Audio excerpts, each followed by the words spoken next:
मेरा क्वेश्चन साधना से संबंधित है। जब हम साधना करते हैं और जहाँ बैठते हैं, क्या वो स्थान शून्य होना चाहिए? जिस जगह पर बैठते हैं और जिस वक्त बैठते हैं और जिस डायरेक्शन में बैठते हैं, क्या उसी डायरेक्शन में बैठकर, उसी जगह पर बैठकर, उसी आसन पर बैठकर हमें प्रतिदिन साधना करनी चाहिए? और जिस गुरु को हम मानते हैं, क्या उस गुरु की तस्वीर को भी सामने रखकर प्रणाम कर कर साधना करनी चाहिए? कृपा करके मेरा मार्गदर्शन कीजिए।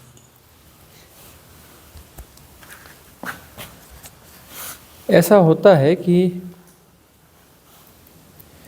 जो सभ्यता है भी और जिस प्रकार का रहन सहन है कि शहरों में लोग रहते हैं, उनके पास साधना योग्य भूमियों की कमी होती है। ऐसी जगहें, ऐसी वैरायटीज़, ऐसी सुविधाएं उनके पास नहीं रहती कि कभी यहाँ बैठे कभी वहाँ बैठे। गाँव में जंगलों में रहने वाले व्यक्ति कभी इस पहाड़ पे जाएंगे, हिमालय में रहने वाले कभी उस पहाड़ पे जाएंगे, कभी कहीं जाएंगे, वह अपनी साधनाएं करते रहेंगे। लेकिन जिनके पास सुविधाएं नहीं हैं, वही छोटा सा घर है, वही सब कुछ है, तो वहाँ जो है अपना कोई एक कमरा निर्धारित कर लेते हैं। तो कमरा निर्धारित कर लेते हैं तो वहाँ पर, क्योंकि हमारी जो भावदशा है, जिस भावदशा में हम जहाँ पे रहते हैं, तो एनर्जीज़ जो हमारी भीतर से उस समय निकलती, निसरत होती हैं, वह वहाँ की वस्तुओं से एब्जॉर्व कर लेती हैं। यानी दीवार जो है, दीवार भी उस एनर्जी को वो कर लेती है। आप किसी नए घर में जाएं, या वह उतना नहीं होता, आप किसी होटल में जाएं ठहरने के लिए, है ना, लॉज में रहने के लिए जाएं, लॉज में रहने के लिए जाएं, तो पहला दिन आपका जो है, पहले कुछ घंटे बड़े अटपटे होते हैं, पहले कुछ घंटे बड़े अटपटे होते हैं, लेकिन कुछ घंटों बाद ठीक ठीक लगने लगता है। दूसरे दिन आपको थोड़ा नॉर्मल लगता है, तीसरे दिन और नॉर्मल लगने लगता है। आपकी एनर्जीज़ जो हैं, वो एनर्जीज़ वहाँ की वस्तुओं के साथ सामंजस्य बिठा लेती हैं, आपकी एनर्जी वहाँ पीने लगती हैं। मतलब शुरू में वो पहले की जो एनर्जीज़ हैं वो डिस्टर्ब कर रही होती हैं, पहले की जो एनर्जीज़ हैं वो डिस्टर्ब कर रही होती हैं, जो वहाँ दीवालों ने उन्हें सब करके रखी हुई। यह हो सकता है कि पहले की एनर्जीज़ बहुत पॉजिटिव रही हो, तो शुरुआत में ही अच्छा लगे, ज़्यादा और पॉजिटिव रही हो। तो माहौल, एक कहते हैं अपना माहौल बनता है, हम रहते हैं अपना माहौल बनते बनते समय लगता है। माहौल बनता कैसे है? क्यों? हमारी एनर्जीज़ और वहाँ की जो भी एनर्जीज है उसके साथ सामंजस्य बैठने लगता है। तो हम नियमित एक जगह पे साधना करते हैं, तो हमारी एनर्जीज़ जो हैं, साधना की एनर्जीज़, वहाँ का जो भी वस्तुएं हैं, आसन से लेके दीवालों से लेके जो भी चीज़ें, वो सक करने लगती हैं। तो इसलिए एक जगह पर करने का विधान है, इसका विज्ञान यह है। दूसरा है कि दिशा तय होनी चाहिए। दिशा यदि सहूलियत हो तो पूर्व दिशा अच्छी मानी जाती है, न हो तो दूसरे में उत्तर दिशा मानी जाती है, पूर्व या फिर उत्तर। पूर्व सबसे उत्तम होता है, पूर्व दिशा की ओर, क्योंकि मैग्नेटिक फोर्स सपोर्ट में आ जाते हैं। हमारा पूरा शरीर भी एक चुंबक है, ये धरती भी एक चुंबक है ना, एक चुंबक की तरह व्यवहार करती है पूरी धरती।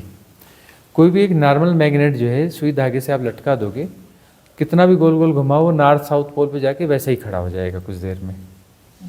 इधर टंगाओ, उधर टंगाओ, किधर भी टंगाओ, कितना भी गोल घुमाओ, खड़ा वैसे ही होगा। बड़ा मैग्नेट छोटे मैग्नेट को मैनेज कर लेता है, ठीक है ना। तो वैसे ही जो ये शरीर भी मैग्नेट है, हमारा जो शरीर है यह भी मैग्नेट ही है ना। किर्लियन कैमरे से हम देखें तो मैग्नेटिक लेयर जो है पूरी बॉडी पर दिखती है, चंद्र रश्मियों जैसी मैग्नेटिक लेयर जो है वो दिखती है किर्लियन कैमरे से देखा जाए तो मनुष्य भी एक चुंबक है। जब तक जीवित है तब तक वो स्ट्रॉन्ग चुंबक है, मरने के बाद वो ऑर्डिनरी चुंबक हो गया, मतलब उस चुंबक में वो गुणवत्ता खत्म हो जाती है। जब तक जीवित है उसके में मैग्नेटिक फोर्स थोड़ा ज़्यादा होता है। तो मैग्नेटिक फोर्स को जो है अपने फेवर में लेना, साधना के अनुकूल लेना। तो ईस्ट फेसिंग बैठ करके चाहे आप अपना साधना करें, चाहे कि कुछ स्टडीज़ करें, चाहे तो कुछ औषधि सेवन करें, है ना। कुछ ऐसी चीज़ें रहती हैं जो पूर्व दिशा के अभिमुख होकर के की जाती है, ईस्ट फेसिंग। तो इसमें ईस्ट फेसिंग अच्छा रहता है, न अनुकूलता हो तो नॉर्थ फेसिंग, न हो तो फिर जैसा भी है। यदि साधना की विधियाँ अच्छी हैं तो फिर उसमें तो फिर दिशा विशा का बहुत महत्व नहीं रहता है। साधना की विधियों में क्वालिटी है तब तो सब दिशा में हो जाता है। समझिए तो टाइम का भी कुछ डिफरेंस होता है, जैसे दिन में करे तो नॉर्थ, सुबह करे तो कि नहीं कोई भी टाइम किसी टाइम। अब देखिए, साधना की विधियाँ यदि गहरी हों तब तो कोई बात है ही नहीं। वैसे तो एक गहरे मेडिटेशन की जहाँ बात होती है, रात में बैठे हैं, रात में तो अब बड़ी उल्टी सी भी बात हम बोल सकते हैं। रात में दक्षिण दिशा की ओर मुख करके जो है ये साउथ फेसिंग मेडिटेशन में जाओ, है ना। लेकिन साहस होना चाहिए। मृत्यु की साधना कर रहे हो या नहीं कर रहे हो, मृत्यु की साधना कर रहे हो तो साउथ फेसिंग में बैठो, वो भी रात में बैठो, है ना। और साउथ फेसिंग जब गुरु को भी नमस्कार किया जाता है, गुरु किसी भी दिशा में हो लेकिन दक्षिण दिशा में मुख करके नमस्कार किया जाता है। जैसे गुरु मौजूद नहीं है, अपने शहर में हो, तो कोई शिष्य है अपने गुरु को स्मरण करता है, प्रणाम करता है, झुकता है, तो वह जो है साउथ फेसिंग होकर के झुकता है। क्यों? गुरु कौन है? गुरु मृत्यु है, गुरु सदा मृत्यु है। इसलिए जो है साउथ फेसिंग जो होकर के गुरु को प्रणाम किया जाता है कि गुरु जो है उससे प्रार्थना की जाती है कि गुरु हमें मृत्यु दो। गुरु तो वही दे सकता है। गुरु की सारी देशना, सारी चेष्टा, सारी प्रेरणा मृत्यु की है, महामृत्यु की है ना। गुरु मृत्यु का प्रदाता है, वह हमारे झूठ को, हमारे झूठे व्यक्तित्व को मृत्यु देता है। इसलिए गुरु और शिष्य का संबंध जो बहुत रेयर है ना। गुरु के पास, सदगुरु के पास बहुत सारे लोग इकट्ठे रहते हैं लेकिन शिष्य बहुत कम होते हैं। शिष्य कोई कोई होता है। शिष्य वह होता है जो गुरु से मृत्यु की कामना करता है कि गुरु हमें मृत्यु देगा, गुरु हमें मृत्यु देगा, महामृत्यु देगा। मृत्यु भी कौन सी देगा? महामृत्यु देगा। मतलब उसके बाद दोबारा किसी जन्म की संभावना नहीं है, उसके बाद जन्म होगा ही नहीं, उसके बाद दोबारा कोई जन्म नहीं होगा। तो वही सदगुरु है, वही गुरु है जो अपने शिष्य को मृत्यु देता है। बाकी तो गुरु है ही नहीं फिर, है ना। जहाँ बहुत सिर्फ मीठी मीठी बातें चल रही हैं, कथा कहानियाँ ही चल रही हैं, वहाँ तो गुरु और सदगुरु वाला कोई प्रश्न है ही नहीं। गुरु तो वह है जो तोड़ेगा फोड़ेगा, अंततः मृत्यु देगा, महामृत्यु घटित होगी उसके सानिध्य में। उसके सानिध्य में महामृत्यु घटित नहीं हो रही तो फिर वो गुरु कैसा हुआ? न वहाँ शिष्य तो घटित हुआ, ना गुरु तो घटित हुआ। शिष्य तो घटित होगा तो तैयार है, मतलब उसने अपनी प्रार्थना कर दी, है ना। एक तो मौखिक प्रार्थना है जिसकी कोई वैल्यू है नहीं, ठीक है ना। मौखिक प्रार्थना की क्या वैल्यू है? कुछ भी नहीं है। एक वास्तविक प्रार्थना है जिसमें सरेंडर घटता है उसका। तो सरेंडर घटता है, मैं तैयार हूँ, मैं तैयार हूँ, शिष्य हूँ। और गुरु का मतलब है जो मृत्यु प्रदाता है। तैयार तो एक ही बात के लिए, मृत्यु के लिए तो तैयार होना है। मृत्यु के लिए तैयार हो गया, सरेंडर कर दिया, तो शिष्यत्व घट गया। शिष्यत्व घट गया तो फिर जो है गुरु वह सब कुछ करेगा कि उसकी महामृत्यु घट जाए, उसकी महामृत्यु घट जाए। और जब तक महामृत्यु नहीं घटेगी तो जन्म मरण आवागमन का चक्कर चलता रहेगा। फिर जन्म होगा, फिर मृत्यु होगी, गोल गोल चक्कर होता रहेगा, स्कूल का बस्ता उठता रहेगा, A for apple, B for boy, बार बार करते रहोगे। तो गुरु मृत्यु है। तो दक्षिण दिशा की ओर अभिमुख होकर के सदगुरु को प्रणाम किया जाता है। हाँ, यह भी है कि चित्र वगैरह का प्रयोग करते हैं कई जगह पर, या तो स्मरण करते हैं। तो स्मरण करने का अर्थ क्या है? साधना में बैठने से पूर्व सदगुरु को स्मरण करने का क्या अर्थ है? सदगुरु को स्मरण करने से उसकी पूरी देशना प्रकट हो जाती है ना। उसकी सारी चोटें प्रकट हो जाती हैं, है ना। वह हमें अलाइन कर देता है महामृत्यु की ओर। उसकी सदगुरु की देशना महामृत्यु की देशना है, और जैसे ही स्मरण करते हैं तो उधर अलाइन हो जाते हैं। और साहस का काम है, साधना हमेशा साहस का काम है, महामृत्यु का काम है ना। कोई लल्लो चप्पो मीठी मीठी बातें तो हैं नहीं। साधना में कोई मीठी मीठी बातें नहीं है, महामृत्यु की बातें। हाँ, महामृत्यु घटने के बाद यह स्पष्ट होगा कि यह महामृत्यु जो है मीठी है, यह महामृत्यु मीठी है, लेकिन ये बाद में पता चलेगा। पहले तो भय होगा ना, घटने के बाद पता चलेगा ना। जब तक घटा नहीं है तब तक तो डराएगी वह चीज़, तब तक तो वह चीज़ डराएगी। और महामृत्यु के बाद पता चलेगा, हंसता है वह। उसके बाद जो है जब उसे आत्मज्ञान घटित होता है, एनलाइटनमेंट होता है, तब वह हंसता है कि मैं बच किससे रहा था, जिससे बचना ही नहीं चाहिए था। हाँ? जो सच्चिदानंद है वह मिलेगा ही तब जब महामृत्यु घटेगी। और गुरु जो प्रेरणा दे रहा था उससे मुझे भय लग रहा था। उस भय के कारण मैं अपने गुरु पे संदेह कर रहा था। मन तरह तरह के संदेह उठाता है। क्यों? क्योंकि सदगुरु की देशना मृत्यु की ओर अभिमुख करती है। तब क्या होता है? मन संदेह उठाता है कि गुरु गलत है, गुरु में देखो यह है। तो गुरु क्या है तो मनुष्य शरीर में, मनुष्य शरीर में मनुष्य शरीर जैसा जीता है, इस संसार के बीच में रह रहा है, इन्फ्लुएंस स्ट्रीम को वह भी फेस कर रहा है। तो उसके दिनचर्या में, उसके आचार व्यवहार में वह सामान्य चीज़ें भी सब झलकती हैं। तो सामान्य चीज़ें झलकती तो मन को मौका मिलता है ना। मन बोलता है कि नहीं देखे तो ये नॉर्मल बंदा है, ये तो आम आदमी है, ये तो ऐसा ही सब कुछ है ना। सारी चीज़ें जैसी हमारी वैसी इसकी हैं, क्या है। और ये जो इनकी बातों का फिर क्या महत्व किया जाए। जब सदगुरु अपनी व्यासपीठ पे होता है, जब उससे निकलती हैं चीज़ें, तब वो बड़ा प्रभावशाली हो जाता है, तब प्रभावशाली हो जाता है। तब जो है परमात्मा झलकने लगता है, तब परमात्मा झलकने लगता है। और फिर जब दिनचर्या में साथ में रहता है सदगुरु, तो उसमें जो है वही चीज़ें झलकती हैं जो कि सामान्य मनुष्य की चीज़ें हैं। तो वह कभी परमात्मा जैसा होता है, कभी मनुष्य जैसा होता है। इसलिए संदेह मन को उठाने के लिए बड़ी सावधानी होती है। तो दिशा का यह महत्व है। तो रात्रि में तो दक्षिण दिशा में भी यदि साहस है, साहस यदि बहुत गहरा है, तो अर्धरात्रि में ध्यान में जाओ, दक्षिण अभिमुख होके जाओ। तो इसमें डर किस बात का है गुरुजी? मृत्यु घटेगी। अभी तो साधना गई नहीं गहरे, अभी जाएगी गहरे तो पता चलेगा। मृत्यु बिल्कुल महामृत्यु, ऐसे थर-थर कांपोगे।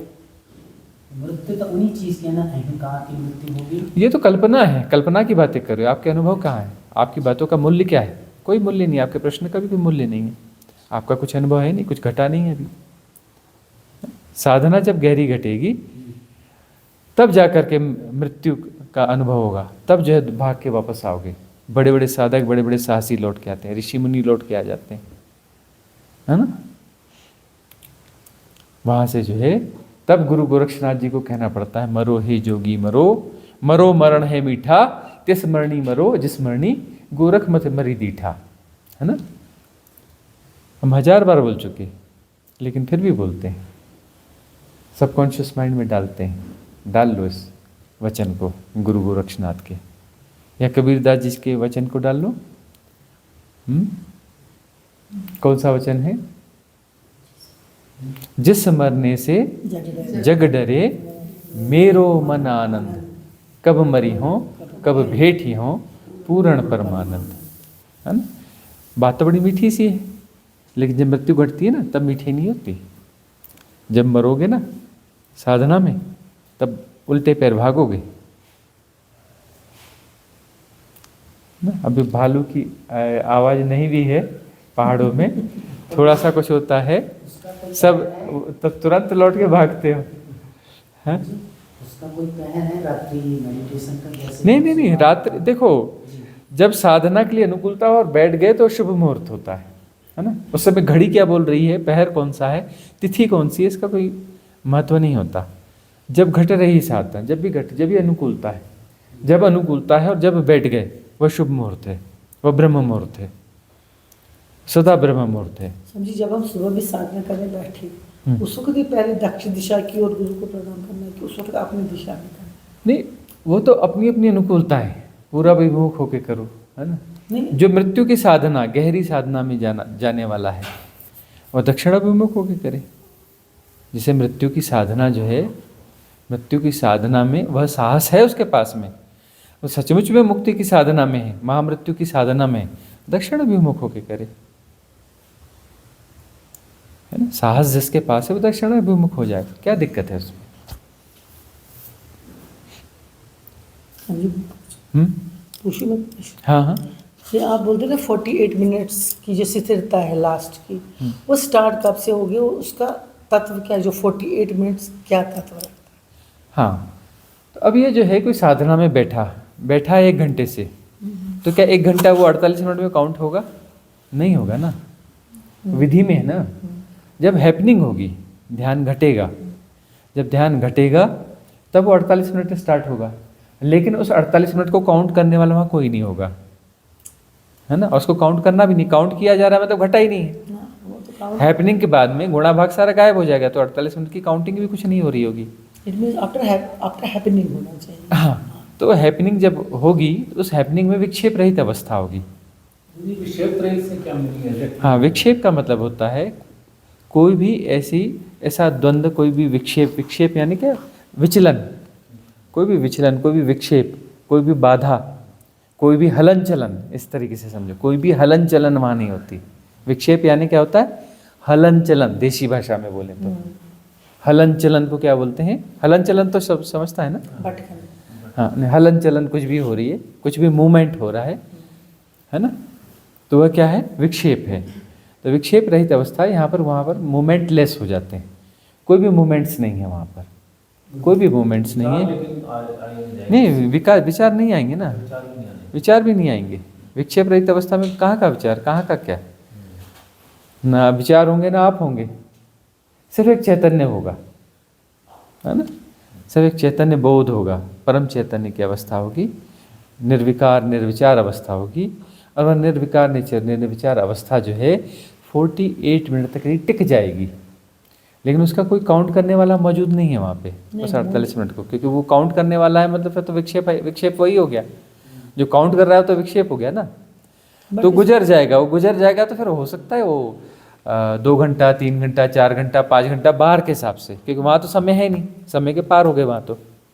वह जो अवस्था है, 48, हाँ 48 मिनट का महत्व ये है कि 48 मिनट तक वह चीज़ यदि स्थिर रहती है तो फिर उसके बाद में जो है वहाँ से वापस लौटना नहीं होता, वहाँ से पतन नहीं होता। और बहुत सारी विधियों को, यदि विधियों को कहते हैं ना कि 21 दिन करो, 21 दिन करते हो तो उस विधि के साथ राइट रेजोनेंस होता है ना। और जो बायोलॉजिकल क्लॉक होती है और साइकोसोमेटिक जो अपना रेजिस्टेंस रहता है ना, वह रेजिस्ट किया जाता है साइकोसोमेटिकली किसी चीज़ को, तो 21 दिन तक चलता है। और 21 दिन के बाद में वह साइकोसोमेटिकली एक्सेप्टेंस हो जाता है उसका। जैसे आप चाय आपने छोड़ दी, कॉफ़ी छोड़ दिया, कोई चीज़ छोड़ दी, तो उसकी क्रेविंग जो है पैदा होती रहेगी, लेकिन क्रेविंग दिनों दिन घटती जाएगी। 21 दिन तक उसकी क्रेविंग रहेगी, 21 दिन के बाद उसकी क्रेविंग चली जाएगी, फिर उसका फिर उसके इफ़ेक्ट्स ख़त्म हो जाते हैं। 21 दिन तक संभाल लिया तो संभाल लिया। बायोलॉजिकल क्लॉक जो है और साइकोसोमेटिकल जो क्लॉक है जो रीसेट हो जाती है 21 डेज में। तो वैसे ही जो 48 मिनट है, तो 48 मिनट तक विक्षेप रहित अवस्था यदि क्रॉस हो जाती है तो उसके बाद फिर पतन नहीं होता, उसके पहले वापस वहीं आ जाते हैं। उसके पहले यदि वापस लौट गए तो उसको क्या कहते हैं? उसको कहते हैं सतोरी। उसको पहले लौट गए, हैपनिंग हुई, विक्षेप रहित अवस्था घटी और वापस लौट गए, तो वापस लौट गए उसको कहते हैं सतोरी। और 48 मिनट रह गए तो उसके बाद क्या कहते हैं? उसको समाधि कहते हैं। और समाधि के बाद जो स्थिति होती है, जो बोध होता है, वह कैसा होता है? समबोधि। वह बोध जो है समता में हो गया, स्थापित हो गया। वह बोध जो है समता में स्थापित हो गया। बोध तो सतोरी में भी हुआ, लेकिन बोध आंशिक बोध था, है ना। और उसमें समाधि में क्या हुआ? संबोधि में क्या हुआ? वह बोध जो है समता में प्रतिष्ठित हो गया। ठीक है ना। अगला प्रश्न किसका है? गुरुजी, अगर ये जो ग्लिम्स है सतोरी फिर समाधि, तो ये अगर ऐसा ही है जो ग्लिम्स वाला, तो इसमें कैसे मृत्यु होता है? इसमें मृत्यु कैसे होती है? हाँ, मृत्यु क्या है? हाँ, मृत्यु जो है ना, मृत्यु जो घटती है वह एक्चुअली पहले घटेगी, है ना, इस अवस्था के पहले घटेगी। जब यह संबोधि या वह विक्षेप रहित अवस्था घटने वाली है, उसके पहले जो है मृत्यु बोध होगा। मृत्यु घटने के बाद ही यह स्थिति आएगी। जो विक्षेप रहित अवस्था है, यह उस मृत्यु बोध के बाद ही अवस्था आएगी, उसके पहले नहीं आएगी। तो मृत्यु बोध यदि घट जाएगा, मृत्यु बोध घट जाएगा, तब यह अवस्था घटेगी, उसके पहले अवस्था नहीं घटती है। मतलब उस मोमेंट में भी हो सकता है, या ग्रेजुअली भी एक फेज जा सकता है जहाँ पे ये फियर ऑफ डेथ वाला थिंग होता है? हाँ, फियर ऑफ डेथ जो है यह बार बार घटेगा, क्योंकि वहाँ से लौट आओगे, है ना, ग्रेजुअली होगा। फियर ऑफ डेथ तो होता है। फियर ऑफ डेथ तो सदगुरुओं के कन्वर्सेशन से भी पैदा हो जाता है ना, वहाँ से भी पैदा होता है। और शांति में ये फियर है तो वह तो है, फियर यह होता है। और यह फियर जो है इससे लौटना हो जाता है। जब भी ये फियर आता है तो ये फियर जो है वापस लौटा देता है। साधना में बैरियर है, इसीलिए साहस की ज़रूरत पड़ती है। और सत्संग में साहस पैदा होता है, सत्संग में साहस पैदा होता है। मन बहुत सारी चीज़ें बोलता है कि पागल हो गए तो, मर गए तो, सचमुच में मर गए तो, है ना। तब जो है सदगुरु के सानिध्य में रहते हैं कि भाई इनको भी तो हुआ, ये तो नहीं मरे, ये तो बैठे हैं, पागल भी नहीं हुए, ये तो ज़्यादा इंटेलिजेंट हो गए। हाँ, इनकी इंटेलिजेंसी थोड़ी नेक्स्ट लेवल की चली गई, न ये पागल हुए न ये मरे। गुरुजी, घर में जैसे अगर ये स्थिति घटती है तो घर परिवार वाले ही विक्षेप पैदा कर देंगे कि भाई इसके क्या हो रहा है, वो अपने आप ही उसको टच करेंगे, हिलाएंगे उसको कि भाई उठ जा, कभी नींद में ना डर रहा हो या कभी कुछ ऐसा ना हो रहा हो। अब यह है कि घर इतना बड़ा होता है, कहते हैं आप इतना बड़ा घर है तो साधना का एक कक्ष तो होना चाहिए, जिसमें दरवाज़ा लॉक करने के बाद में साधना में जाएंगे, है ना। और अपना एक बनाइए बोर्ड, डू नॉट डिस्टर्ब लगा दीजिए बाहर, है ना। और अपना समझा दीजिए डू नॉट डिस्टर्ब का बोर्ड है ना। इस बोर्ड के बाद एक डिस्टर्ब किया गया तो बदले में हम भी तुम्हें डिस्टर्ब करेंगे, तो वो समझ जाएंगे नहीं नहीं हम नहीं करेंगे, है ना। तो यहाँ पर जो है इस प्रकार का थोड़ा सा घर परिवार में ये जो भाषा चलती है जिसके घर में, जैसे आपके घर में जो भाषा चलती है ना, तो हाँ उसी भाषा में ही समझाना पड़ेगा। जहाँ प्रेम की भाषा चलती है वहाँ प्रेम में समझाओगे। आपके यहाँ पुलिसिया विभाग चल रहा है तो पुलिस की उसी लैंग्वेज में आप समझाओगे, है ना। गुरुजी, मेरा भी एक सवाल है इसी पे। हाँ। जब ये घटता है समाधि का और फेयर आता है और वापस आ जाना हो जाता है, लेकिन एक उसमें बिना फेयर के समाधि घट जाती है और उसके पार भी हो जाते हैं, तो इन दोनों में क्या अंतर है? फियर तो घटेगा ही घटेगा, क्योंकि मृत्यु घटेगी तब फियर घटेगा। बट एक वो थी ना कि स्टोरी थी, क्या था वो, उसमें वो पानी भरने जाती है और अरे भाई वो जो पानी भरने गई थी उसके पहले जिसके जीवन में साधना नहीं थी क्या, जापान की वो जो भिक्षुणी थी, हाँ, वो पानी भरने गई है और उसका घड़ा फूट गया और उसको वहाँ जो है सतोरी घट गई। तो क्या हुआ, उसका साधना का पहला दिन था? अरे जीवन भर से साधना कर रही थी, पिछले जन्मों की भी साधिका थी, उसके पास तो हजारों अनुभव घटे रहे होंगे, हजारों स्थितियाँ घटी रही होंगी, तब जाकर के वह स्थिति में आई थी। कोई साधना का पहला दिन था उसका, ये पहले दिन साधना करी और कई और सतोरी घट गई। साधना तो उसके पूर्व अनुभव के बारे में पता है कुछ, उसके जीवन कैसा था, कितने कैसी कैसी साधना करी, क्या क्या अनुभव घटे, पता है कुछ? नहीं पता ना, उसके बारे में नहीं जानती हो ना। बहुत कुछ घटा, सब कुछ घटा उसके जीवन में, है ना। तो वो जो है भय वाली स्थिति, फियर वाली स्थिति उसके जीवन में घटी होगी, बार बार घटी होगी, लेकिन उस क्षण में उसको जो है सतोरी घटी, है ना, सतोरी घटी, संबोधि नहीं घटी, संबोधि नहीं घटी, आत्मज्ञान नहीं हुआ, सतोरी घटी, सतोरी का मतलब आत्मज्ञान नहीं होता है ना, ग्लिम्स ऑफ समाधि। सतोरी का मतलब क्या होता है? ग्लिम्स ऑफ समाधि। वो समाधि नहीं है, ग्लिम्स है समाधि की। तो ये जो फेयर आता है ये 48 मिनट के अंदर ही रहता है? नहीं नहीं नहीं, फियर उसके पहले ही आता है। विक्षेप रहित अवस्था घटने के पहले ही फियर आता है। और जब विक्षेप रहित अवस्था हो गए, उसमें प्रवेश हो गया, प्रवेश हो गया, तो फिर फियर का रोल भी खत्म हो जाता है। मुझे आया था, लेकिन मुझे वो टाइम का मुझे पता नहीं। वो आया, लेकिन वो फेयर आया और मैं कितने मिनट थी, सेकंड थी, वो मुझे पता नहीं। और फिर वो जो हार्ट बीट का एकदम पंप होना बहुत ज़ोर से, और वो होने के बाद फिर मृत्यु का जैसे ही लगा, वो मरने जैसा। वैसे बार बार आएगा, एक बार नहीं, बार बार 3 आएगा। बार हो चुका है। हाँ, क्योंकि वो डर बहुत ज़्यादा है। बहुत ज़्यादा है। कंटिन्यूअसली आ रहा था, यहाँ पे आके वो बंद हुआ। अभी यहाँ तो फियर तो आता ही है, और वो फियर आता रहेगा, और साधक को उसके पार होना पड़ेगा, उस भय के पार होना पड़ेगा, क्योंकि वो महामृत्यु है, मृत्यु भी नहीं है ना, वहाँ घटेगी वो महामृत्यु है। यहाँ पे आके जो बंद हो गया, मतलब अभी लग रहा है कि ठीक है, मर गई तो मर गई, कोई प्रॉब्लम नहीं है, गुरुजी है, ठीक है। तो यहाँ तो कोई दिक्कत। तो अगर ऐसा है तो मतलब तो फिर वो डर कहीं ना कहीं सप्रेस्ड हो गया है ना, या सप्रेस्ड नहीं हुआ, वह डर जो है, उस डर के कारण जो है वो निर्मूल होने लगे। डर के जो कारण हैं वो कारण निर्मूल होने लगे, है ना। क्यों? क्योंकि सत्संग में यही तो होता है ना, देख रहे हो, उसमें देख रहे हो, सदगुरु के सानिध्य में उसको देख रहे हो तो भरोसा बैठता है कि इनके जीवन में तो घट गया, और घटने के बाद ये मस्त बैठे हैं, मस्त चल रहे हैं, वैसे ही तो हैं। तो उस महामृत्यु के बाद में कुछ बिगड़ा हुआ तो दिखता नहीं, कुछ सुधरा हुआ ही दिख रहा है, बिगड़ा हुआ तो कुछ नहीं दिख रहा है ना, अलाइनमेंट ही दिख रहा है। तब जो है भरोसा बैठता है, तो भरोसा बैठता है तब फिर ऐसा लगता है कि नहीं देखा जाएगा, जो होगा सो देखा जाएगा। और सानिध्य में वह ऊर्जाएं, वह तरंगे जो है भीतर प्रवेश कर रही होती हैं और काम कर रही होती, हमें समझ में नहीं आता।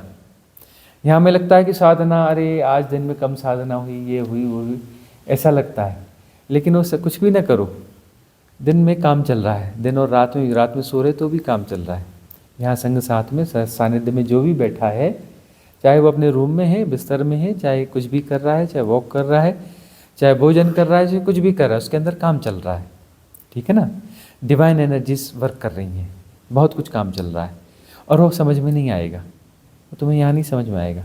वापस जब लौट जाओगे ना, जब वो गैप पैदा होगा, उस गैप में धीरे धीरे समझ में आएगा कि अरे बहुत कुछ हो गया है भीतर, अरे यह क्या हो गया, यह क्या हो गया, यह क्या हो गया है। वहाँ जाके समझ में आएगा कि बहुत सारी चीज़ें बदल चुकी हैं भीतर, और वह जो है बिल्कुल मिस्ट्री है ना, वो समझ में नहीं आएगी, वो समझ के बाहर की चीज़ है। तो सद्गुरु बहुत काम करते हैं, जो दिखता है वह नहीं, जो नहीं दिखता वह ज़्यादा बड़ा काम है, वह काम ज़्यादा बड़ा है। और तुम चाहे सो रहे हो, चाहे जाग रहे हो, चाहे चल रहे हो, चाहे खा रहे हो, चाहे पी रहे हो, कुछ भी कर रहे हो, तुम्हारे भीतर काम चल रहा है ना। तो ये रिट्रीट्स सिर्फ ऐसे नॉर्मल रिट्रीट्स नहीं होती, टाइम पास की रिट्रीट्स नहीं होती हैं, इसमें बहुत कुछ होता है। इतना कुछ होता है कि जन्मों जन्मों की जो व्यवस्थाएं हैं, उस सारी चीज़ों में उसमें बहुत कुछ फेरबदल हो रहा होता है। जो भी हमारा सबकॉन्शियस माइंड है, उसमें काफ़ी कुछ अपना क्लिनजिंग हो रही होती है ना। इसी लाइन में मेरा थोड़ा जोर से बोलना पड़ेगा, बोलिए बोलिए।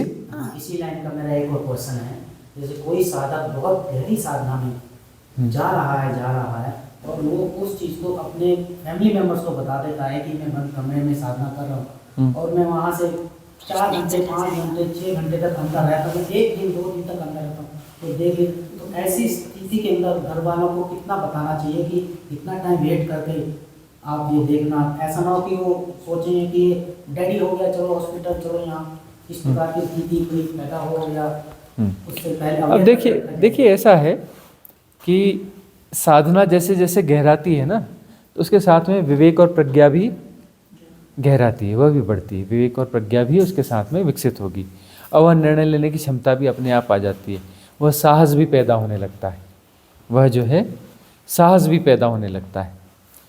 तो इसमें ऐसा है कि उस समय घर वाले हर व्यक्ति के घर वाले अलग अलग है ना, उनकी समझ का तल अलग अलग है। तो फैसला तो वहाँ पर प्रति संवेदन से लेना पड़ेगा ना कि मेरे यहाँ क्या नियम है, कैसा काम करेगा। कहीं प्यार से समझाने से समझ में आएंगे, है ना। और उनको जो है ऐसा थोड़ी बताना है कि मैं मृत्यु की साधना कर रहा हूँ, मैं फलाना करता हूँ, मैं ऐसा हूँ, मैं वैसा हूँ, है ना। मेरे घर में मेरे 2 बच्चे हैं बड़े, हाँ। एक 25 का एक 20 का। हाँ। जस्ट ऐसे ही मैं उनसे ये बातें थोड़ा बहुत शेयर करता रहता हूँ। उस स्थिति में पहुँचते हैं आपके आशीर्वाद से, और उनको बताता हूँ मैं कि भाई अगर गहरी साधना में चला जाता हूँ कि उनको कोई बताने वाला नहीं है कि पापा अंदर है कितनी देर कितनी देर से साधना कर रहे हैं, कितनी देर रहेंगे, अरे 4 घंटे हो गए, 5 घंटे हो गए, लॉक लगा रखा है। तो उस स्थिति में मतलब कि उनको किस तरह से मतलब कि बताया जाए, देखो समझाया 4, जाए। 5, 6 घंटे का तो कोई वो है ही नहीं, है ना। दिन में आ Actually, जाती है ये हाँ, बात तब। हाँ, वो तो खैर बहुत रेयर कंडीशन होती है जब वो बहुत ज़्यादा समय हो जाता है, तब जा कर के जो है उनको चेतना चाहिए। और वहाँ जा कर के सिर्फ ये कर सकते हैं, हॉस्पिटल में एडमिट ना करते हुए बस इतना किया जाता है कि समाधि घट गई तो फिर बहुत सारे साधकों की स्थिति रहती है ना कि अब तो सब काम तो हो गया, जीवन जिस के लिए लिया था वह तो बात पूरी हो गई, और उनके लिए कोई जो है अटकाव पैदा किया नहीं गया है अस्तित्व की तरफ से कि तुम्हें जो है इसे डिलीवर भी करना है, बांटना भी है ना, कि तुमको एक गुरु की भूमिका निभानी है। यदि ऐसा नहीं है उस साधक के साथ, तो शरीर क्या करेगा, वो वहाँ से यही निर्णय होगा कि भाई अब शरीर में क्या रहना है, क्यों, काम तो पूरा हो गया, निकल चलो, है ना। चल हंसा उस देश, है ना, ये देश हुआ बेगाना, उस देश चलो। तब जो है उस स्थिति में क्या होता है कि यदि लौटाना है उसे, तो लौटाना है तब क्या किया जाता है कि पैर के तलवों को चेक किया जाता है। पैर के तलवे यदि ठंडे हो रहे हैं, है ना, तो वहाँ पे सरसों तेल की मालिश की जाती है। सरसों तेल की मालिश की जाती है, कुछ मुंह में पानी डाला जाता है, लेकिन पूरी तरह से डिस्टर्ब नहीं किया जाता, हॉस्पिटलाइज नहीं किया जाता। मूर्खतापूर्ण है हॉस्पिटलाइज करना, है ना। साधना की गहराई में कोई गया है, उसे हॉस्पिटलाइज करना मूर्खतापूर्ण है। हम किसी जगह पे थे और अचानक हम साधना की गहरी अवस्था में चले गए, और इस प्रकार से हुआ कि बस एक गहन भावदशा में थे, चलते चलते ही शरीर गिर गया, साधना की गहरी अवस्था में चले गए। तो वहाँ पर कुछ लोग थे, है ना, तो उनने उठा करके हमें एक बड़े से हॉस्पिटल में एडमिट कर दिया। और उस अवस्था में सब पता तो चलता है, वहाँ तो सब जाना जा रहा है, जाना सब जा रहा है, अब लेकिन शरीर उसमें है नहीं कि कुछ बोले या कुछ करे, तो जाना सब जा रहा है। और उसमें वो जो भर्ती करने वाले लोग थे, उसमें अंग्रेज थे वो लोग, तो अंग्रेजों को अब उतना कुछ समझता है नहीं, तो उन्होंने एडमिट कर दिया। तो वहाँ पर एक लेडी डॉक्टर थी, यंग डॉक्टर थी वो, तो उसने देखा बोले नहीं उधर नहीं, मेरे कैबिन में। बोले नहीं किसी वार्ड में नहीं भर्ती करना, मेरे कैबिन में लाओ। कैबिन में अपने रखा, अंग्रेजों को बोला हाँ कहाँ है, क्या है, कैसा है, डिटेल ले ली। बोले तुम लोग जाओ। बोले एंट्री, बोले कोई एंट्री नहीं होगी। बोले हम इनको ले जाएंगे। कोई तुम्हारी कोई ज़रूरत नहीं, तुम निकलो यहाँ से। भगा दिया उसने अंग्रेजों को, और अपने कैबिन में रख लिया, पर्सनल कैबिन में रख लिया, दरवाज़ा बंद कर लिया, और जो है उसने हमारी अपनी नॉर्मल तीमारदारी करी जैसी होनी चाहिए। जब हम नॉर्मलाइज हुए, अपने उसमें आए वापस, तो वापस आके उसने हमें बिठाला, पानी पिलाया। बोले क्या लेंगे आप, चाय कॉफ़ी, क्या बुलाऊं, खाने का बुलाऊं, क्या करूं, आराम से बैठो। फिर बोले कहाँ चलना है, मैं छोड़ने चलती हूँ आपको। उसने मतलब कुछ भी नहीं किया, ना कोई इंजेक्शन लगाया, ना कुछ किया, वो समझ गई। इंडियन लेडी थी वो डॉक्टर, वो समझ गई, उसने वैसा किया। बोले कहाँ चलना है, मैं छोड़ने चलती हूँ आपको। लेकिन वो अंग्रेज थे, पढ़े लिखे थे, उसमें एक डॉक्टर भी था तथाकथित रूप से, उसे बात समझ में नहीं आई।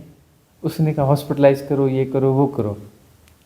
अब वो जो लेडी थी वो समझदार थी, यंग लेडी थी वह, है ना। वो बहुत समझदार थी, वो समझ गई और उसने अपने हिसाब से तीमारदारी करी और अपना नॉर्मलाइज हो गया।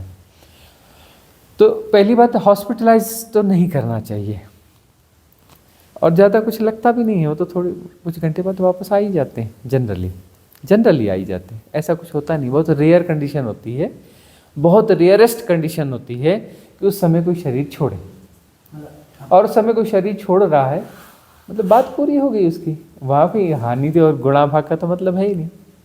अच्छा, हमेशा के लिए मतलब कि वो तो आत्मज्ञानी हो गया, और वो तो परम मुक्त हो गया,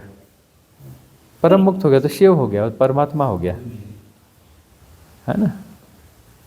वो तो जिसके लिए जीवन लिया था, वो जीवन की बात पूरी हो गई, गुणा भाग के बाहर हो गया कि मेरे बाद मेरे बच्चों का क्या होगा, कि मेरे परिवार का क्या होगा, कि यह क्या होगा, कि वह क्या हो गया, वो सब चीज़ें तो गई, वो तो परमात्मा हो गया, कौन सा गुणा भाग। लेकिन ऐसा होता नहीं है, बहुत रेयरेस्ट कंडीशन में होता है कि इतना निर्विकार और वो बंदा हो कि वो सहजता से ऐसा चला जाए। वो तो परिवार है, ये है, और आकर्षण है, और इस प्रकार की चीज़ें, तो वैसे वो लौट के आ जाएगा, है ना। और उसको फिर महापरिनिर्वाण की प्रतीक्षा करनी पड़ेगी, निर्वाण ही होगा, महापरिनिर्वाण नहीं होगा वहाँ उसका। निर्वाण और महापरिनिर्वाण दोनों एक साथ घटना थोड़ी रेयर घटना है। यह रेयर घटना है कि निर्वाण और महापरिनिर्वाण एक साथ घट जाए, रेयरेस्ट घटना है ना। और घट जाए तो वह सौभाग्य की बात है, वह तो सौभाग्य की बात है। अब हमारी दोनों नहीं घटी, तो ये हमारे लिए, अब दूसरों की भले लाभप्रद हो न हो, हमारे हिसाब से तो सौभाग्य नहीं है ना। यदि उस समय वो दोनों घटती तो ज़्यादा अच्छा था, एक घटी है, अब महापरिनिर्वाण रह गया है। हो सकता है ये दूसरों के लिए लाभप्रद हो, हमारा शरीर बने रहना। हाँ, अगला प्रश्न क्या है? तो गुरुजी, इसका मतलब है जो जब समाधि घटती है तो उसमें साधक को अपना काम करना चाहिए और घर वालों से बचना चाहिए। That's the meaning. घर वालों से तो बचना ही चाहिए, क्योंकि घर वाले आपकी साधना को फलित नहीं होने देंगे, है ना। और इसलिए घर वालों को साधना के बारे में ज़्यादा कुछ नहीं बताना चाहिए, है ना। जैसे अब जो है कुछ ऐसे शब्द चलते हैं ना प्रचलित, वो लोगों को प्रभावित करते हैं। क्या करते हैं हम? योगा एंड मेडिटेशन करते हैं। क्या कहते हैं? Yoga and meditation. क्या होता है? अरे मेडिटेशन से जो है ना बहुत पावर बढ़ती है, स्मृति अच्छी होती है, फलाना होता है, यह होता है, कंसंट्रेशन होता हाँ, उनको वैसी बातें बोलो तो उससे क्या होगा कि वो प्रभावित होंगे। हाँ हाँ हाँ, तो अब ध्यान करते हैं नहीं बोलना चाहिए, है ना। ये हमारे क्या है, हम लोग जो है पश्चिम को और पश्चिमी भाषा को श्रेष्ठ मानते हैं। सबकॉन्शियस माइंड ऐसा बना दिया गया, 200 साल राज किया अंग्रेजों ने, है ना। उसके बाद में सारे जो इन्फ्लुएंसेस हैं बहुत प्रभावी हैं, तो हम जो है उनको ज़्यादा महत्व देते हैं। तो वहाँ का जो टैक्स लग के आते हैं, योग हमारा है, लेकिन उन्होंने योगा कहा तो उसके बाद में योगा का महत्व बढ़ गया। योग था तो महत्व कम था, योगा के बाद महत्व ज़्यादा हो गया। ध्यान का महत्व कम रहता है, मेडिटेशन होने के बाद महत्व ज़्यादा बढ़ जाता है ना। है वही चीज़, लेकिन उनका ठप्पा लगना चाहिए। तो उसके बाद में फिर कोई विरोध नहीं करता, है ना। क्या करते बोले हम योगा एंड मेडिटेशन करते हैं। अरे तुम्हारा योगा तो दिखता नहीं, ये थोड़ा मॉडर्न वाला है, ठीक है ना। तो उनको अपने हिसाब से ऐसा मैनिपुलेट करना पड़ता है। क्यों? क्योंकि वह लोग भी साधक को, ऐसा जरूरी नहीं है। 10%, 12% ऐसे परिवार होते हैं जो एक दूसरे को समझते हैं और साधना में साथ में जाते हैं। 10 से 12% होते हैं, उससे ज़्यादा परसेंटेज नहीं है ना। गुरुजी, मुझे तो काउंसलर के पास भी लेके गए थे, एंग्जाइटी की दवाई थी, मैंने 2 दिन लिया, उसके बाद मैंने नहीं लिया क्योंकि मैं दिन भर बिस्तर में पड़ी रहती थी। हाँ, एंग्जाइटी वो तो सब होता है, होता रहेगा, संसार ऐसे ही चलता है ना। तो परिवार वाले अलग नज़रिए से देखते हैं, उनको लगता है ये एबनॉर्मलिटी है ना। वो एक कथा है ना कि कोई अपना जादूगर किसी गया इलाके में, गांव में, और वहाँ जो है उसने वहाँ के कुएं में अपना जादू फूंक दिया। और एक ही कुआं था, 2 कुएं थे उस गांव में। एक कुआं था जो गांव वालों का था, और एक कुआं था जो कि राजा के घर में था, है ना। ये कथा ओशो कहते हैं। तो जो है हुआ यह कि और ऐसा जादू फूका उसने कि जो भी उस पानी को पिएगा वह पागल हो जाएगा और नंग धड़ंग होकर के अपना जो है वो जैसे पूरे फुल पागल होते हैं वैसा हो जाएगा। तो गांव वालों ने पानी पीना चालू कर दिया, तो पीते ही थे, उन्हें पता ही नहीं था, उन्होंने पिया और सब होने लग गए, सब पागल हो गए। तो सारे पागलों को फिर ये दिखा, राजा को देखा उन्होंने, तो थोड़ा अलग दिख रहा था। सब ये सारे एक जैसे थे, तो इनको आपस में कोई शिकायत थी नहीं किसी से। राजा अलग दिखा क्योंकि वो अपने कुएं का पानी पी रहा था। तो बोली राजा कुछ गड़बड़ है, इसका दिमाग घूम गया है, ये पागल हो गया है कुछ, हटाओ ये राजा, ऐसा राजा नहीं चाहिए, है ना, हटाओ ये राजा नहीं चाहिए। तो विद्रोह हो गया। ज़्यादातर सैनिक भी वो बाहर का पानी पीते थे, वो भी वैसे ही हो गए। कुछ 2-4 सैनिक बचे थे जो अंदर का पानी पी रहे थे। एक उनका प्रधानमंत्री वजीर बचा था और राजा बचा था, उनकी फैमिली बची थी, इतने लोग बचे थे। कैसा किया जाए? तो वजीर ने सलाह दी कि राजा बने रहना है कि नहीं आपको? राजा बने रहना चाहते हो तो चुपचाप निकलो यहाँ से और कुएं का पानी पी आओ। बोले घटना ऐसी ऐसी है, ऐसा ऐसा हुआ है और वो पानी पीना पड़ेगा। तो राजा गया और वो पानी पिया। वो पानी पी के फिर सीधे महल नहीं आया, फिर अपना वो भी ऐसे ही पागल हो गया, नंग धड़ंग हो करके अपना उनके बीच में आ गया। पब्लिक ने देखा, अरे हमारा राजा तो बिल्कुल सही हो गया, ये ऐसा होना चाहिए राजा, और उसको उठाकर नाचने लगे, है कि नहीं? तो ये बात है कि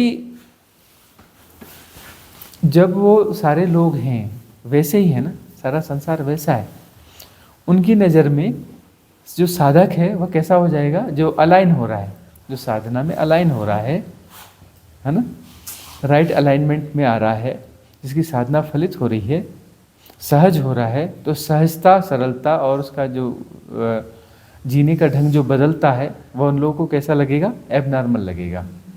उनको लगेगा ये पागल हो रहे हैं, जबकि हम तो पागल थे ही, पागल से हम नॉर्मल हो रहे हैं। तो नॉर्मल हो रहे हैं तो उनको पागल लगेगा, और एबनॉर्मल उनको एबनॉर्मल उनकी परिभाषा में नॉर्मल है, क्योंकि कॉमन एबनॉर्मलिटी कॉमन है ना। तो ये स्वाभाविक स्थिति, तो सबका परिवार नहीं समझ सकता। तो जहाँ समझ पा रहे हैं तो सौभाग्यशाली हैं। जिस परिवार के लोग साधना को समझ पा रहे हैं, सहयोग दे रहे हैं, वह तो बहुत बड़े सौभाग्यशाली हैं, बहुत सौभाग्यशाली हैं। सबसे बड़ा बैरियर जो है परिवार होता है ना, सबसे बड़ा कारागृह परिवार होता है, पता है? मेरा कुछ पिछले जन्म का कुछ था क्या ऐसा कर्म? जोर से बोलो। पिछले जन्म का कुछ ऐसे कर्म थे क्या जो इस जन्म में फैमिली सपोर्टिव नहीं है? वो तो देखो रहता ही है ना, कर्म प्रारब्ध तो रहते ही हैं ऐसे। मेरा क्या, वो तो हम बता रहे 90%, हाँ 85, हाँ, तो 90% हैं ऐसे जहाँ उनको फैमिली सपोर्ट जो है नहीं मिलता। तो छोड़ो, मतलब विरोध मिलता है। हाँ 90% फैमिलीज ऐसी हैं, 90%, है ना? तो क्या हमें सहयोग मिला था क्या? हाँ, हमारे परिवार में गुरुजी बोल रहे कि आपको क्या कठिनाइयाँ हुई? हाँ, तो ताकि हम भी सीख सकें आपसे। आपकी कितनी वो सहनी पड़ी थी वो भी तो सुनाइए। देखिए हमने तो हाँ वैसे बताया भी, हमें तो जो है परिवार वाले, गांव वाले, वह सब जो है अभी भी वहाँ जाएंगे तो दोनों किस्म की बातें करते हैं वहाँ पर। एक वह तो जैसे थोड़ा बहुत होगा, बोलेंगे हाँ उनका तो थोड़ा पेच खिसका हुआ है, लेकिन है बहुत इंटेलिजेंट। गाँव वाले बोलेंगे, बोले बहुत ज़्यादा इंटेलिजेंट है वो, लेकिन ज़्यादा इंटेलिजेंट होते हैं ना उनका पेच खिसक जाता है, थोड़े पेज भी खिसक गया था, ज़्यादा इंटेलिजेंट थे ना इसलिए उनका पेच खिसक गया। और गांव वालों का हमारे बगैर काम भी नहीं बनता था, क्योंकि यदि कोई चीज़ समस्या बुरी तरह फंस गई और सुलझ नहीं रही है ना, या सरकारी अमलों और गांव वालों के बीच में समस्या फंस गई, बिल्कुल सुलझ ही नहीं रही है, कोई ऐसे सामूहिक केस, पुलिस केस ऐसे फंस गए जो सुलझ ही नहीं रहे हैं, अब प्रॉपर्टी के केस सुलझ ही नहीं रहे हैं, मीटिंगें हो गई, सब हो गया, तो अंत में बोलते थे चलो अब उन्हीं के पास जाना पड़ेगा, अब कोई तो दूसरा सुलझा नहीं सकता। और तब वो हमारे पास आते थे, उनको मालूम था कि अब कोई रास्ता है ही नहीं, कोई रास्ता नहीं है, मतलब एक ही रास्ता है। तब वो अपना इधर से आएंगे, धीरे से थोड़ा सा समय देंगे, क्या थोड़ा ये पुचकारेंगे, ये करेंगे, 2-4-5 लोग मिलकर प्रयास करेंगे, फिर वो जो है हम जहाँ बैठे रहेंगे वहाँ फटाफट मीटिंग अरेंज कर देंगे, सब लोग बैठ जाएंगे। उनको मालूम था बस बैठ गए, उन्होंने बैठे 10 मिनट सुनेंगे आंख बंद करके, उसके बाद 2 मिनट में कुछ बोलेंगे और समाधान हो जाएगा। सिर्फ 10 मिनट सुनेंगे, उससे ज़्यादा सुनने वाले नहीं है, और बोलना 2 मिनट है और उस 2 मिनट में सॉल्यूशन होगा, वही मामला ख़त्म हो जाएगा। तो अब वो जो है एक बात वह भी थी, और दूसरी बात यह थी उनको लगता है कि इंटेलिजेंट बहुत है, लेकिन ज़्यादा इंटेलिजेंट लोगों का खिसक जाता है, वो ऐसा भी बोलेंगे, वो भी पागल ही ऐसा जो है ना खिसके हुए हैं, पागल है, ये है। वही हमने बताया था ना कि हमारे वहाँ जो सर्वेंट्स थे बहुत सारे, तो कुछ सर्वेंट ऐसे ग्रुप बना के बैठ जाते हैं, जैसे 5-6 सर्वेंट कहीं बैठे हुए थे, जो घर में काम करने वाले सर्वेंट्स कहीं बैठे हुए थे। अब हम वहाँ से गुजर रहे थे, उन्होंने हमें देखा नहीं, तो एक सर्वेंट जो है किसी दूसरे से पूछ रहा था, तो हमारे कान में पड़ गया, बोले पंचर दिमाग कहाँ है? कोई काम हमने बताया रहा होगा, तो अपना वो ढूंढ रहा था, बोले पंचर दिमाग कहाँ है? तो इस प्रकार से जो है ना वो समझ नहीं पाते आपका समाज परिवेश का। इसलिए जो है ये कहा जाता है ना, कहावत है ना पुरानी, पैगंबर को अपने गांव में नहीं जाना चाहिए। पैगंबर को अपने इलाके, अपने गांव, अपने रिश्तेदारों में, अपने परिचितों में वापस नहीं जाना चाहिए। ये कहावत है ऐसी। और एक हाँ, घर का जोगी जोगड़ा आन गांव का सिद्ध। दूसरे गांव से आएगा तो उसको बड़ी रिस्पेक्ट मिलेगी, और गांव का रहेगा तो उसको रिस्पेक्ट नहीं मिलेगी। तो बाहर आन गांव मतलब दूसरे गांव से आया है तो सिद्ध है, और अपने बीच के यही तो हो रहा है। हाँ। हम लोग अलग अलग जगह से आए हैं और एक दूसरे को इतनी मतलब रिस्पेक्ट और इतनी फैमिली लग रही है। अभी हम और यहाँ की तो फैमिली में ये तो जाएंगे, देखो, ये तो साधकों का समूह है ना, सारे साधक है ना, साधक हैं, सारे साधक हैं, और एक ही पथ के, Family लग रहा है। एक ही पथ के साधक हैं। तो एक ही पथ के साधक हैं, तो सबका कॉन्शियस लेवल वहाँ तक उठा हुआ है, एक लेवल तक उठा हुआ है, तो रेजोनेंस तो बैठना ही है यहाँ पर, क्योंकि सबका कॉन्शियस लेवल उसी तरीके से उठा हुआ है, और सब एक भावधारा से आए हैं ना, एक ही भावधारा से प्रभावित होके आए हैं ना, एक भावधारा से प्रभावित होके आए हैं, तो यहाँ तो रेजोनेंस बैठना ही चाहिए। और किसी का रेजोनेंस नहीं बैठ रहा है, कोई एकाध व्यक्ति है ऐसा, तो वह टिकेगा नहीं, वो अपने आप बाहर हो जाएगा, वो इस परिवार का सदस्य नहीं रह पाएगा लंबे समय तक, यदि उसका रेजोनेंस नहीं बैठ रहा है। तो वो आ गया किसी प्रकार से ऐसे इक्कित को भी कहना पड़ा। जब उसको बोल रहे थे ना कि ये पागल है पागल, उसने बोला हमारे दिमाग में पड़े अमृत के लच्छे हैं, हमें पागल ही रहने दो, हम तो पागल ही अच्छे हैं। उनको यही बोलना पड़ा इतना करके। ऐसा ही होता है, संसार ऐसे ही चलता है। गुरु जी यही जैसे अभी इन्होंने रंजना जी ने बोला है कि यहाँ पे सब अच्छा लग रहा है सब, तो जैसे हम मैट्रिक्स की बात करते हैं, जैसे सब चीज़ें होती हैं सारी जो है, तो ये एक मैट्रिक्स में नहीं काउंट होता। जैसे मान लो आए हम मिले एक दूसरे से, भाई बहन लगते हैं, या ऐसा लगता है कि यार दोस्त हैं, इनमें बाद में बात की जाए, तो ये मैट्रिक्स उस तरह से साधना में बाधा वाला मैट्रिक्स तो माना नहीं जाएगा। नहीं, यह जो है संघ बनता है, यह मैट्रिक्स नहीं बनता, यह है संघ। यह क्या है? संघ है, साधना संघ है ना। बुद्ध के उसमें वो 3 वचन सुने, बुद्धं शरणं गच्छामि, धम्मं शरणं गच्छामि, संघं शरणं गच्छामि, है ना। तो संघ जो है ना, संघ जो है वह सहयोगी होता है साधना में, क्योंकि एक दूसरे को समझ पाते हैं। अच्छा, संघ में जो है एक संघनित ऊर्जा भी तो बनेगी। सामूहिक साधना होगी तो सामूहिक साधना में एक संघनित ऊर्जा बनेगी। अच्छा, ये जो समूह बैठेगा, इनका अपना जो है एक कलेक्टिव माइंड क्रिएट होगा ना, नहीं होगा? और कलेक्टिव माइंड क्रिएट होगा, और जब वहाँ पर ऊर्जाएं उठेंगी, जो अनुभव घटेंगे, वो सामूहिक रूप से एक दूसरे को प्रभावित करेंगे, तो वह साधना में डेप्थ आएगी, गहराई आएगी ना। तो संघ का बड़ा महत्व है, ये मैट्रिक्स नहीं है, संघ है। यह संघ जो है साधना में ऊपर उठाने में सहयोगी है। यह संघ जो है बहुत सहयोगी है। हाँ, वही हम कह रहे थे, संघ में कभी कोई रेयर 1-2 ऐसे बंदे आ जाते हैं जिनका रेजोनेंस प्रॉपर नहीं है, जो संघ के अनुकूल नहीं है, जो गुरु के साथ रेजोनेंस प्रॉपर नहीं बैठा है, जिसका अभी नहीं बैठा है, खिलाफत में है। खिलाफत में है तो वह जो है ऐसा है जो संघ की ऊर्जा को कहीं ड्रेन कर रहा होगा। तब वहाँ पे निर्णय लेने होते हैं, निर्णय लेने होते हैं एक स्थिति के बाद में कि संघ के लोग मिलकर भी कुछ करते हैं और गुरु भी करते हैं कि उसको किसी प्रकार से विदा कर देते हैं कि भाई तुम जाओ, तुम्हारे लिए शुभकामनाएं हैं, तुम अपनी साधना जारी रखो, लेकिन तुम्हारी साधना का पथ कोई और है, तुम्हारी साधना का तल कोई और है, नीचे हो ऊपर हो जैसा भी है, हो सकता है नीचे ही रहता है वह, लेकिन चलो जैसा भी है, तो तुम यहाँ से विदाई ले लो। तो उनको विदा किया जाता है, विदा करना पड़ता है, नहीं तो वह दूसरों की एनर्जी को ड्रेन करेंगे। हालांकि उनकी समझ में नहीं आती बात, है ना, कहा गया है, सब जगह कहा गया है ना। भगवान बुद्ध ने तो बहुत ज़्यादा स्पष्ट तरीके से कहा है कि महापाप एक ही है, पाप तो बहुत सारे, महापाप एक ही है, किसी दूसरे की साधना में डिस्टर्ब करना, किसी दूसरे साधक को डिस्टर्ब करना, है ना। कोई दूसरा साधक है उसको भड़काना, उसको भड़काना कि तेरे गुरु ऐसे हैं, ये गुरु ऐसे नहीं है, वो नहीं है, अरे कहाँ हो, ये फलाना है ठिकाना, ये जो है इस प्रकार का, या उसकी साधना में किसी प्रकार से भी बाधा डालना, किसी प्रकार से बाधा डालना, यह महापाप है। और महापाप एक ही कहा उन्होंने, एक ही है, दूसरा कोई महापाप है ही नहीं, एक ही महापाप है। पाप तो बहुत रहे, छोटे बड़े होते रहते हैं, लेकिन महापाप एक ही है कि दूसरे किसी की साधना में, साधक की साधना में बाधा डालना, क्योंकि उसकी साधना प्रभावित हो जाएगी, उसकी मुक्ति प्रभावित हो जाएगी, टल जाएगी, उसकी मुक्ति तो टल जाएगी, लेकिन वो जो जिसने किया उसकी मुक्ति तो जरूरत से ज़्यादा टल जाएगी। इसकी तो हो सकता है एक आध जन्म टल जाए, लेकिन अब वो हजारों जन्म भटकेगा।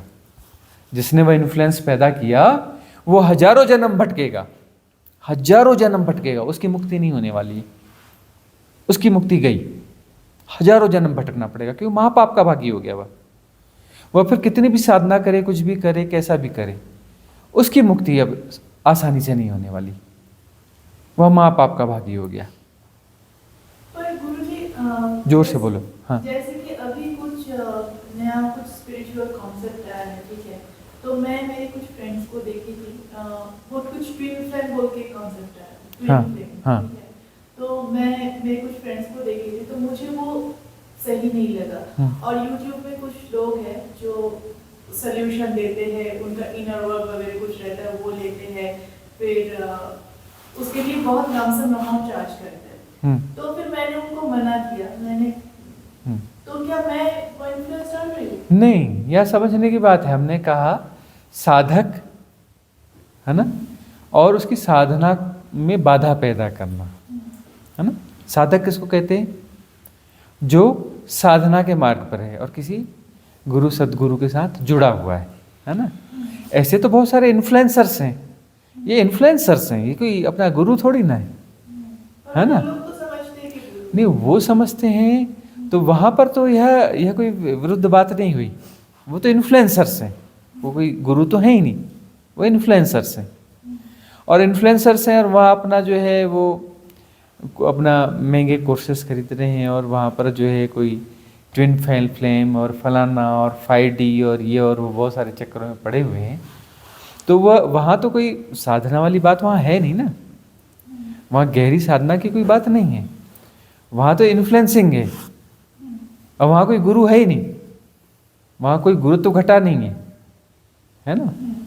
तो वहाँ तो अवेयर किया जा रहा है उनको, वो किसी हिप्नोटिज्म में फंसे हुए हैं, है ना, किसी हिप्नोटिज्म में फंसे हुए हैं, तो उनके हिप्नोटिज्म को तोड़ा जा रहा है। तो ये अलग बात हो गई, ये अलग बात है, वो अलग बात है। ये तो अभी इस एरा में तो होगा ही ना, ये जो एरा है, गोल्डन एरा है, यहाँ पर बहुत सारे इन्फ्लुएंसर्स आएंगे, 99.9% इन्फ्लुएंसर होंगे, है ना, और 0.01% जो है 0.1 या 0.01% जा करके सदगुरु या गुरु होंगे। उनकी संख्या बहुत रेयर होगी, उनकी संख्या बहुत ज़्यादा होगी, इनकी संख्या बहुत ज़्यादा होगी, और ये तो अपना काम चलेगा और ये होगा ही, ये एरा में ऐसा होता ही है, ऐसा नहीं कि नहीं होता है। हालांकि इनका कोई सृष्टिगत रूप से सदुपयोग नहीं है, ऐसा नहीं है, इनका भी कहीं ना कहीं सदुपयोग है कि ये किसी भी तरीके से कुछ भी उल्टा सीधा चालू करवा दे रहे हैं, लेकिन किसी का कुछ ना कुछ तो चालू हो ही गया ना। वो चालू हो गया तो फिर उसकी भटकन तो चालू हो गई ना। भटकन चालू हो गई तो भटकते भटकते भटकते वो कभी सही जगह पे भी आ जाएगा, है ना। कौन है, क्या कहते हैं, कौन सा एक शेर है, कौन से वो लोग क्या हैं जो घर से निकले ही नहीं, ऐसा कुछ कोई शेर है ना, है? जो घर से निकले ही नहीं। हाँ? नहीं नहीं नहीं, वो नहीं, नहीं नहीं वो नहीं, वह जो है जो घर से निकले ही नहीं। मंजिल मिलेगी भटक कर ही सही, हाँ गुमराह तो वो है जो घर से निकले। हाँ, मंजिल मिलेगी भटक कर ही सही, मंजिल मिलेगी भटक कर ही सही, गुमराह वो थे जो घर से निकले ही नहीं। गुमराह वो थे जो घर से निकले ही नहीं। चलो किसी बहाने घर से तो निकले, उस अपने जो है क्या बोलते हैं कंफर्ट जोन, उस कंफर्ट जोन से निकले तो सही, कंफर्ट जोन से निकले तो सही। किसी भी उठ पटांगे तो उनका भी उपयोग होता है ना। फिर ऐसे बहुत सारे गुरु होते हैं जो बिल्कुल प्राथमिक साधनाएं करवाते हैं, है ना, प्राइमरी लेवल की, किंडरगार्टन की, उनका भी अपना उपयोग है। उनके पास मास होता है, उनके पास हजार करोड़ लाखों लोग आते हैं, क्योंकि लाखों लोग, उनका स्टैंडर्ड वही है, प्राइमरी का स्टैंडर्ड है, तो प्राइमरी का टीचर भी तो चाहिए ना भाई। कोई भी है तो उसका अस्तित्व में कुछ भी है, उसका कोई ना कोई उपयोग है तभी तो है ना। तो इन्फ्लुएंसर्स हैं, ये गुरु नहीं है, सदगुरु नहीं है, लेकिन उनका उपयोग है, क्योंकि सृष्टि में कुछ भी व्यर्थ नहीं है, व्यर्थ हो नहीं सकता। नहीं, इनका कोई सपोर्ट कुछ नहीं होता है, इनका एक यूज भर होता है, एक नॉर्मल यूज होता है इनका, कि इस बहाने किसी लोग जो है कि अब लोग के आकर्षण भी वही है, सिद्धियों के आकर्षण है कि सिद्धि मिलनी चाहिए, ये मिलना चाहिए, कुछ बन जाना चाहिए ज़िंदगी में, कुछ बन जाना, विकास होना चाहिए, ज़िंदगी के लाभ मिलने चाहिए, जीवन में फ़ायदे होने चाहिए। उस चक्कर में शुरू होते हैं मैनिफेस्टेशन और फलाना और ये ठिकाना, ये सब क्या बहुत सारी ऐसी चीज़ें चल रही ना, ये तो बहुत सारे ऐसे इन्फ्लुएंसेस चलेंगे, चलते रहेंगे ये सब। और ये गोल्डन एरा में हो ज़्यादा होता है। गोल्डन एरा में जब भी ऐसी गोल्डन एरा आएगी तो वहाँ थोक के भाव में इन्फ्लुएंसर्स पैदा होते हैं। तो उनको गुरुजी अगर हम मना करते हैं, जैसे उनके भी ये ऐसे मत किया करो, तुम ठीक वाले रास्ते पे नहीं है, कोई ऐसे भीड़ इकट्ठी हो रही है, तुम भी उसी भीड़ में जा रहे हो, तो हमें पाप लगेगा क्या? हम उसको नहीं, वही तो समझाए, उसका कोई पाप नहीं है, उसका कोई पाप नहीं है, वो कोई अपना साधना के उसमें थोड़ी, आपको राइट डायरेक्शन दिखाएंगे, इस जगह मत जाओ, दूसरी जगह जाओ। ये और ये एक्चुअली ये सब जो है सुझावात्मक होता है ना, आप उसे सुझाव दे रहे हो, है ना, यह भी है, आप सजेशन दे रहे हो उसे। और वह सजेशन किसे दे रहे हो? उसे जो एक्चुअली अभी साधक भी नहीं है, क्योंकि वह तो साधक कैसे कहलाएगा जो कह रहा है कि मैनिफेस्टेशन करूंगा उससे मुझे इतना धन मिलेगा, या मेरा यह काम बन जाएगा, या इससे मेरा ट्विन फ्लेम का काम होगा, या मेरा इससे जो है 5D में पहुंच जाऊंगा, ये कर लूंगा। इस इन्फ्लुएंस में कोई जा रहा है तो वह तो सांसारिक यात्रा है ना, कि मेरा यह लाभ होगा, वह लाभ होगा, वह लाभ होगा। क्योंकि आध्यात्मिक यात्रा है क्या? आध्यात्मिक यात्रा में कोई लाभ वाभ नहीं होता, 100% हानि होती। एक्चुअली गुरुजी वहाँ पे ना कुछ फार्म भरे जा रहे थे, उसमें कह रहे थे कि भी ना अगर तुम मर जाते ना, ये किडनी विडनी तुमने यहीं पे ही दान देनी है, तो ऐसा कुछ था। तो मेरी नॉलेज में आया, तो मैंने, है वो फैमिली मेंबर ही है, मेरे मामे हैं। चलो ठीक है, वो बात उसकी ब्यौरों की जरूरत नहीं है, उस सब ब्यौरों की कोई भी जरूरत नहीं है। हाँ नहीं, इनके इससे एक फायदा जो हुआ है, हाँ मैंने जब उनको मना किया तो वो अपने गुरु को जाके बताई, फिर उसके गुरु ने उनको कहा कि ये तुम्हारा कार्मिक है, इससे दोष हो। और फिर मेरा वो सर्कल छूट गया। हाँ हाँ, तो फिर मुझे लगा हाँ, अच्छा हुआ बुरा लगा, वो, नहीं थोड़ा बुरा लगा, लेकिन बाद में उसका लाभ है, क्योंकि वह जो सर्कल छूट गया, जो है किसी हिप्नोटिज्म में जी रहा है ना, और वह जो है सांसारिक प्रक्रियाओं में लगा है, उसे साधना बोल रहे हैं।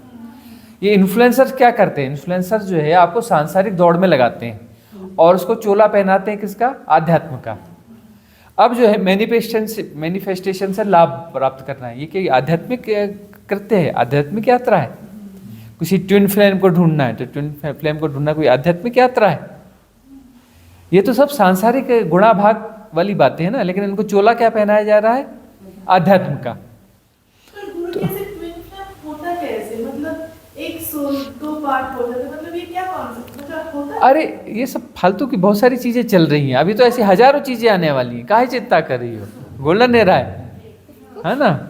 ऐसी नई नई चीज़ें गढ़ी जाएंगी, बोली जाएंगी, किया जाएगा, तो ऐसी हजारों चीज़ें अभी और आने वाली हैं, आती रहेंगी। इनसे अपने आप को बचाना है साधक को, क्योंकि साधक के मन में अभी साधक है, अभी सिद्ध तो हुआ नहीं है, आकर्षण तो है कहीं ना कहीं, तो आकर्षण है, वासना है, तो कोई भी ऐसा इन्फ्लुएंसर उनको भी वो कर सकता है कि मैं साधना भी चलने देता हूँ, थोड़ा सा यह भी कर लेता हूँ। जो थोड़ा सा यह करेगा ना, तो यह पूरा चला जाएगा, यह पूरा चला जाएगा। फिर हम कह रहे हैं आध्यात्म जो है इसमें 100% हानि है, तुम भी नहीं बचोगे,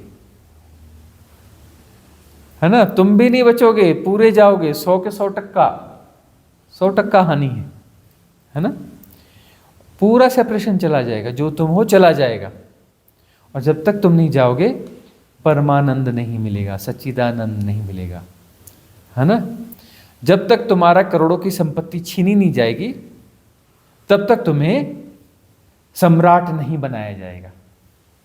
तुम्हारी जो भी लाखों करोड़ों की संपत्ति है, जो भी तुम मानते हो उसको, तुम करोड़पति हो, अरबपति हो, तुम्हारी जब तक पूरी संपत्ति नहीं छीनी जाएगी, तुम्हारी संपत्ति जब तक जीरो नहीं होगी, उसके बाद तुमको सम्राट डिक्लेयर किया जाएगा कि तुम अब समूची सृष्टि और परासृष्टि के तुम सम्राट हो गए, उसके बाद बनोगे सम्राट। जब तक तुम्हें भिखारी नहीं बनाया जाएगा, पहले तुम्हें भिखारी बनाया जाएगा, उसके बाद तुम्हें सम्राट बनाया जाएगा। पूरा संसार तुमसे छीन लिया जाएगा, तुम्हारी इंडिविजुअलिटी तुम्हें छीन ली जाएगी, तब तुम परमात्मा होगे। तो ऐसा ही लगता है कि ये सब छीन रहा है, छीन रहा है, बार ऐसा आता है हाँ। सरफेस पे कि हम तो लुटेरे हैं, हाँ, ऐसा हम तो रहा है। छीन रहे हैं। अभी मैं हम लोग आ रहे थे ना रास्ते से, तब भी मेरे सरफेस पे वो चीज आई, हाँ और फिर पता नहीं रोना आ गया। हाँ, हम सब छीन रहे हैं। हम तो हैं ही लुटेरे, छीन लेंगे, तुमको भी छीन लेंगे तुमसे, है ना, पूरी तरह से छीन लेंगे, छीन के मटिया मेट कर देंगे, मिटा देंगे, मिटा देंगे, पूरी तरह से मिटा देंगे, बचने नहीं देंगे, कहीं नहीं बचने देंगे। जहाँ जहाँ बचने की ठोर लोगे सब ठोर तोड़ देंगे तुम्हारी, कहीं भी मौका नहीं देंगे तुमको बचने का, कहीं भी मौका नहीं देंगे। तो यही काम होता है साधना का, काम जो है साधना में यही होता है। तो इन्फ्लुएंसर्स आते रहेंगे, और इस गोल्डन एरा में जो है पॉजिटिव एनर्जीज हैं, लेकिन एनर्जी सदा बैलेंस रहती है। इसमें इन्फ्लुएंसर जो है इस डीप एनर्जी को कहीं बैलेंस कर रहे होंगे इन्फ्लुएंसर, क्योंकि यहाँ पर जो है सब बैलेंस होता है, तभी ये सृष्टि चल पाती है ना। यहाँ पर सब कुछ बैलेंस है, जो भी चीज़ है उसका, है ना, प्रतिरूप है उसका, जो है हाँ दूसरा हिस्सा है जो उसको बैलेंस कर रहा है। तो यहाँ पर इन्फ्लुएंसर्स हैं और होंगे। तो साधक को, जो सच्चा साधक है, सचमुच में मुक्ति चाहता है, सचमुच जो मुक्ति चाहता है, उसे इन्फ्लुएंसर्स से अपने आप को बचाना पड़ेगा। इन्फ्लुएंसर्स आपको क्या देता है? Spiritual garbage. इन्फ्लुएंसर आपको क्या गिफ्ट करता है? Spiritual garbage. और स्पिरिचुअल गार्बेज से मुक्त होना बहुत मुश्किल होता है, क्योंकि उसमें रैपर जो है गोल्डन कलर के होते हैं। स्पिरिचुअल गार्बेज जो है उसकी पैकिंग के रैपर्स जो हैं वो गोल्डन कलर के होते हैं, गोल्डन पेपर के होते हैं। ठीक है ना? हाँ, अगला प्रश्न रूपाली जी का है। जी स्वामी जी प्रणाम। स्वामी जी, अभी आपने एनर्जी की ड्रेन होने की बात कही, और मैंने भी महसूस किया। 2 जगह हम गए जब गमी के स्थान में, और उन्होंने जब गले लगाया और रोया, मुझसे गले मिलके रोने लगी वो। फिर वहाँ से आने के बाद मुझे एकदम ऐसा फील हुआ जैसे एनर्जी ही नहीं बची मेरी बॉडी में, बहुत वीकनेस फील हुई। तो साधक को क्या क्या सावधानी बरतनी चाहिए एनर्जी ड्रेन ना हो इसके लिए? हाँ, साधक को यह अवेयरनेस रखनी चाहिए कि एनर्जी कहाँ ड्रेन हो रही है। यह अवेयरनेस हमेशा रखनी चाहिए कि कहाँ एनर्जी ड्रेन हो रही है, क्योंकि कुछ ऐसी संगति होती है, कुछ संगति ऐसी होती है जहाँ पर एनर्जी ड्रेन होती है। ठीक है ना? तो इसीलिए जो भगवान बुद्ध को कहना पड़ा कि साधक को संगति की, मित्रता की अपना जो संगति के बारे में बहुत ज़्यादा अवेयर रहना चाहिए। जो निम्न पुरुष हैं, यानी जो साधना के क्षेत्र में नहीं हैं, वह कौन हुए? निम्न पुरुष हुए। उनसे राइट डिस्टेंस मेंटेन करके रखना चाहिए। उनसे जितना हो सके उतना डिस्टेंस मेंटेन करके रखना चाहिए।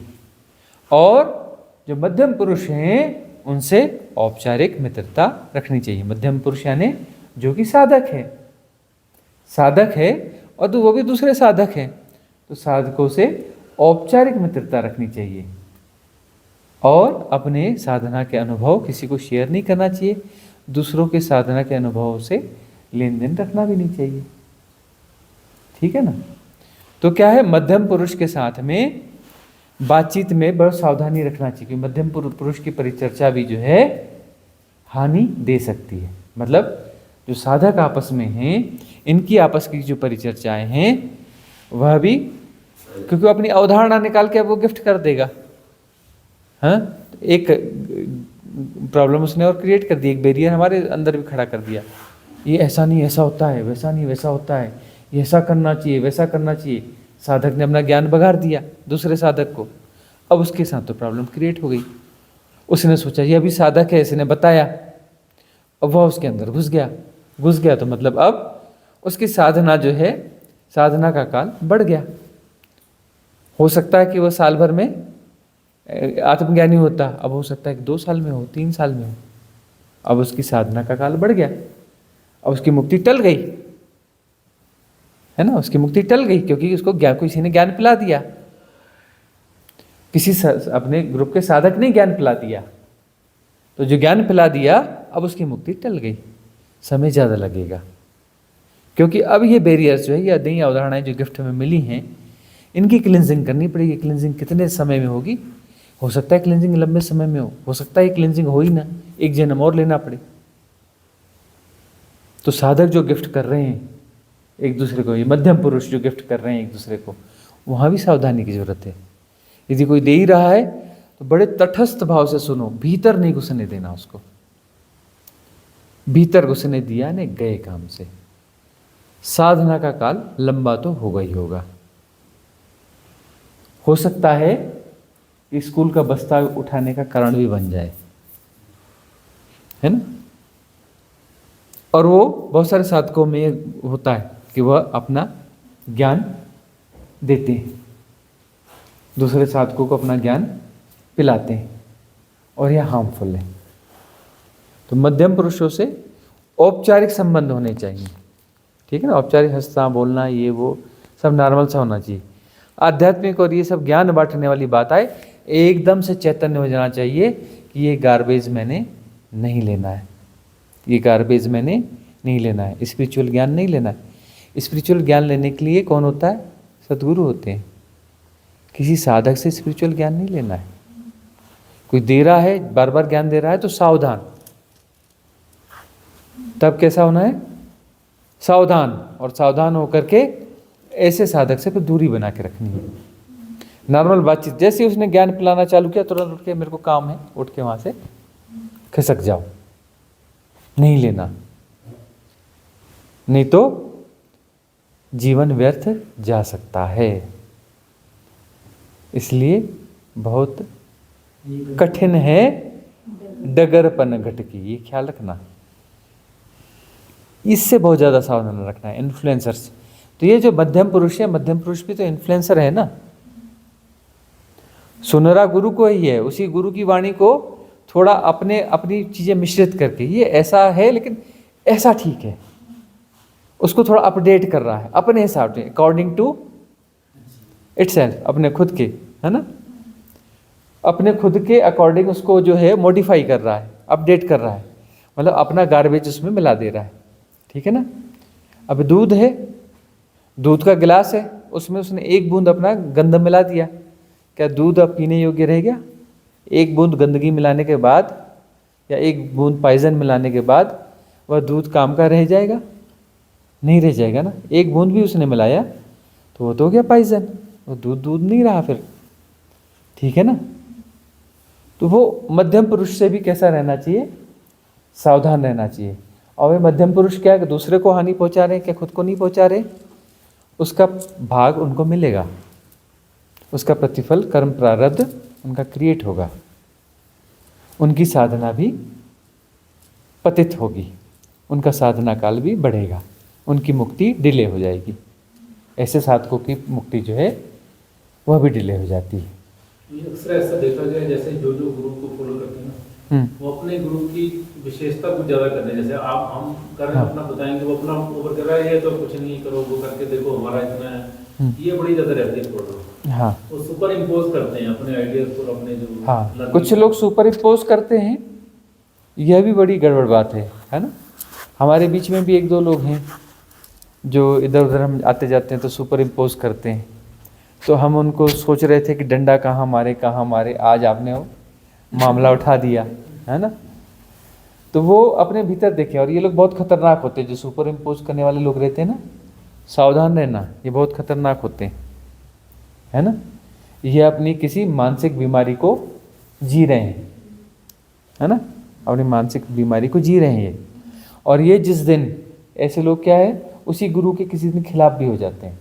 और जब खिलाफ होते हैं ना, तब जो है इधर उधर जा के प्रचार करते हैं खिलाफ में। फिर अभी सुपर इम्पोज करते हैं, बाद में प्रचार भी खूब करते हैं, अपने काम धाम छोड़ देंगे, अपनी साधना छोड़ देंगे, उस गुरु के खिलाफ जो है काम करने में उनको बड़ा मजा आएगा, उसमें पैसा भी खर्च करेंगे, उसमें फ़ोन करेंगे इधर उधर, इन्फ्लुएंस, फिर अपोजिट इन्फ्लुएंस करेंगे, बड़ी मेहनत करेंगे उसमें ये बड़ी मेहनत करेंगे।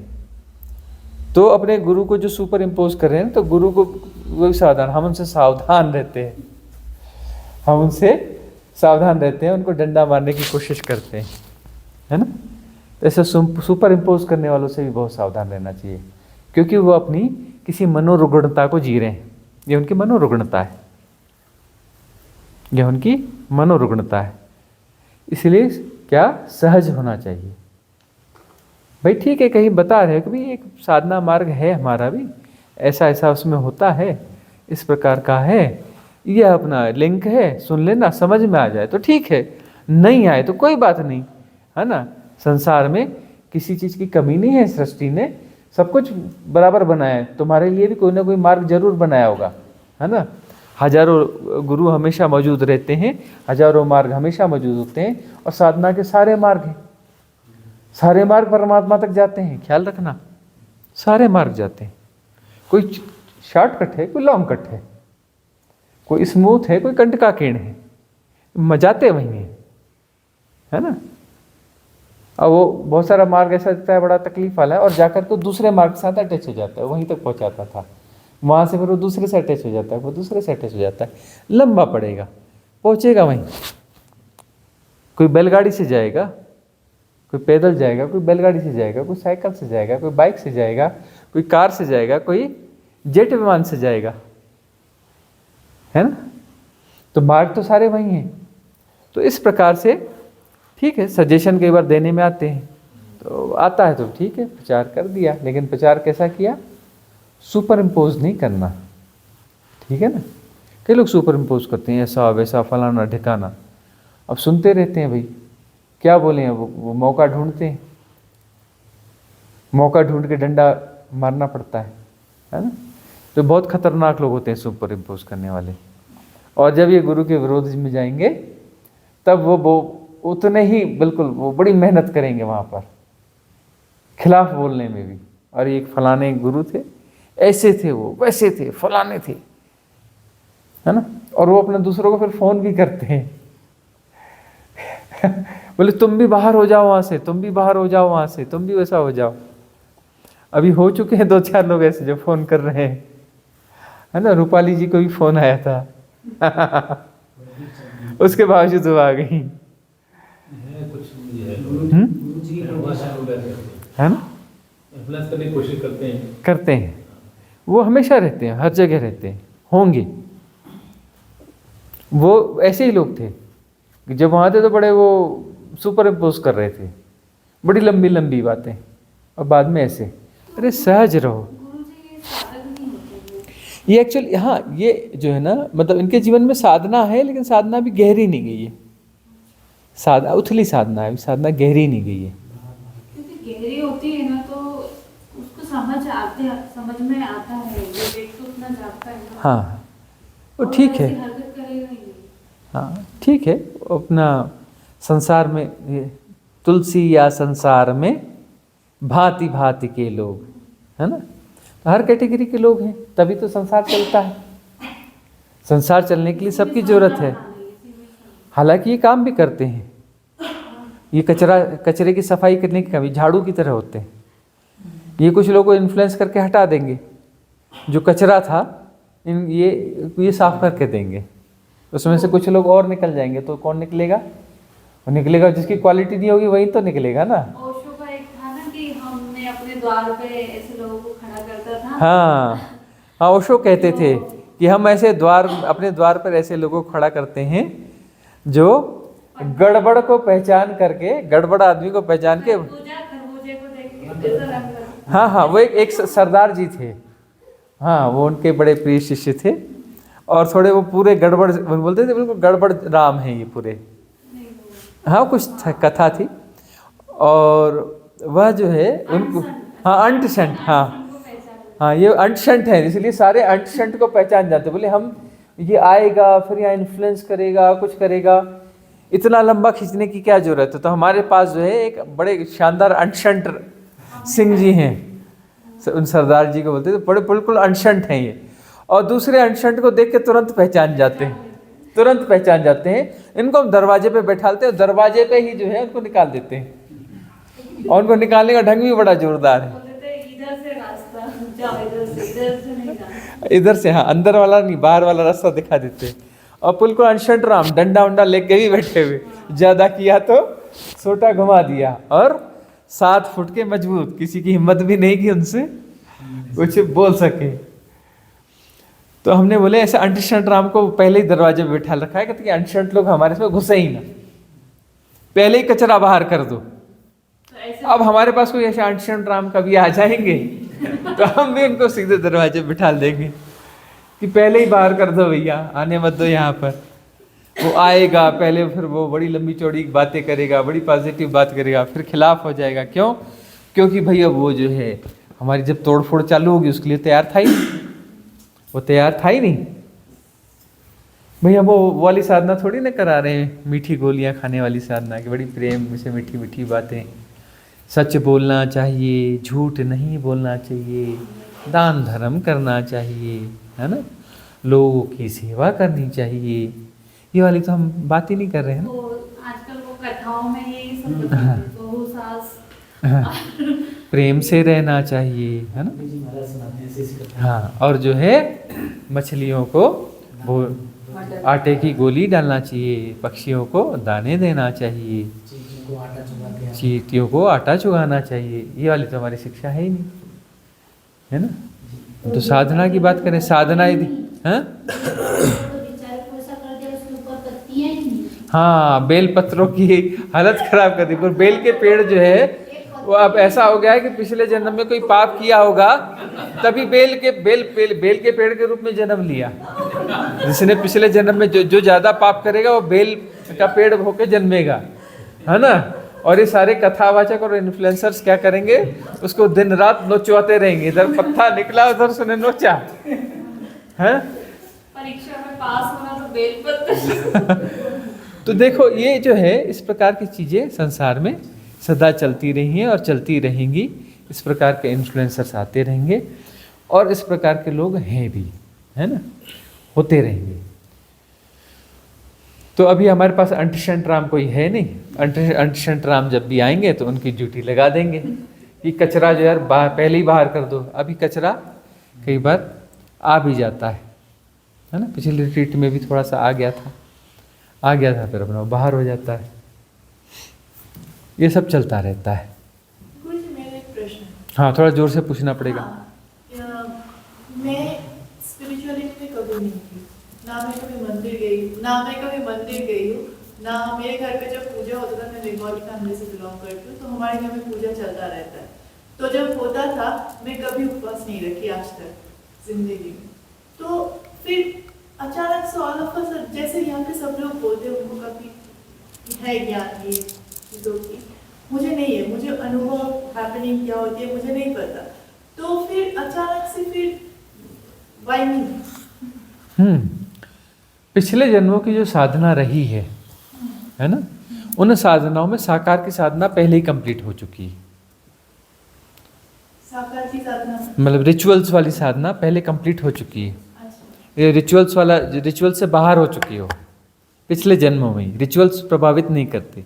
निराकार की साधना पिछले जन्म में भी की हुई है। अच्छा। निराकार की साधना समझती है ना, वह पिछले जन्मों में भी की हुई है, इसीलिए जो है वो अचानक से कट गई। रिजोनेंस कहाँ बैठा? जहाँ निराकार की साधना, जहाँ वेदांतिक बात है, जहाँ पर अद्वैत की बात है, जहाँ वननेस की बात है ना, वह बात उस वहाँ से रिजोनेंस फटाफट बैठ गया। वहाँ बैठने में दिक्कत हुई, इमीडिएट हो गया, तो वो पिछले जन्मों का सब अनफोल्ड हो गया। उसके साथ रेजोनेंस बैठने के साथ वह हाइट बहुत जल्दी मिल गई। जो पिछले जन्मों की अर्जित हाइट थी वो तुरंत डिलीवर हो गई। क्यों डिलीवर हो गई? क्योंकि वो पात्रता थी ही, पिछले जन्म में साधना थी ही, पात्रता तो थी ना, इसलिए तुरंत डिलीवर हो गई और वह स्टेज फटाफट मिल गई। ऐसा बोलते हैं और उनको लगता है कि मैं सच में क्या कर रही हूँ, क्योंकि हाँ, अब उनकी समझ में आएगा नहीं ना। उनकी समझ का तल जो है, जो हर कोई अपने अपने समझ को तल को जी रहा है ना, हर सेपरेशन अपनी समझ के तल को जी रहा है, तो वो अपने समझ के तल को जी रहे हैं। वह गलत नहीं है, वो अपने समझ के तल को जी रहे हैं, उनकी समझ वहीं तक है, ठीक है ना। और अपनी जो यात्रा हो तो नदी नाव संयोग है ना, जो भी संबंध है नदी नाव संयोग है भाई। अपना जो इस जन्म में मिल गए तो मिल गए, नदी नाव संयोग है, इसको क्या इतना महत्व देना। ये मेरे घर वाले, अरे नदी नाव संयोग है, कोई मेरे घर वाला नहीं है। अगले जन्म में फिर इनको सबको भूल जाओगे, है ना। मैं पिछले 3 साल से मैं अकेली रह रही हूँ, ठीक है। मैं अपने घर पे अपने मम्मी पापा से नहीं हूँ, मतलब 3 साल से मैं गई नहीं जाती था, तो 2.5 साल हो।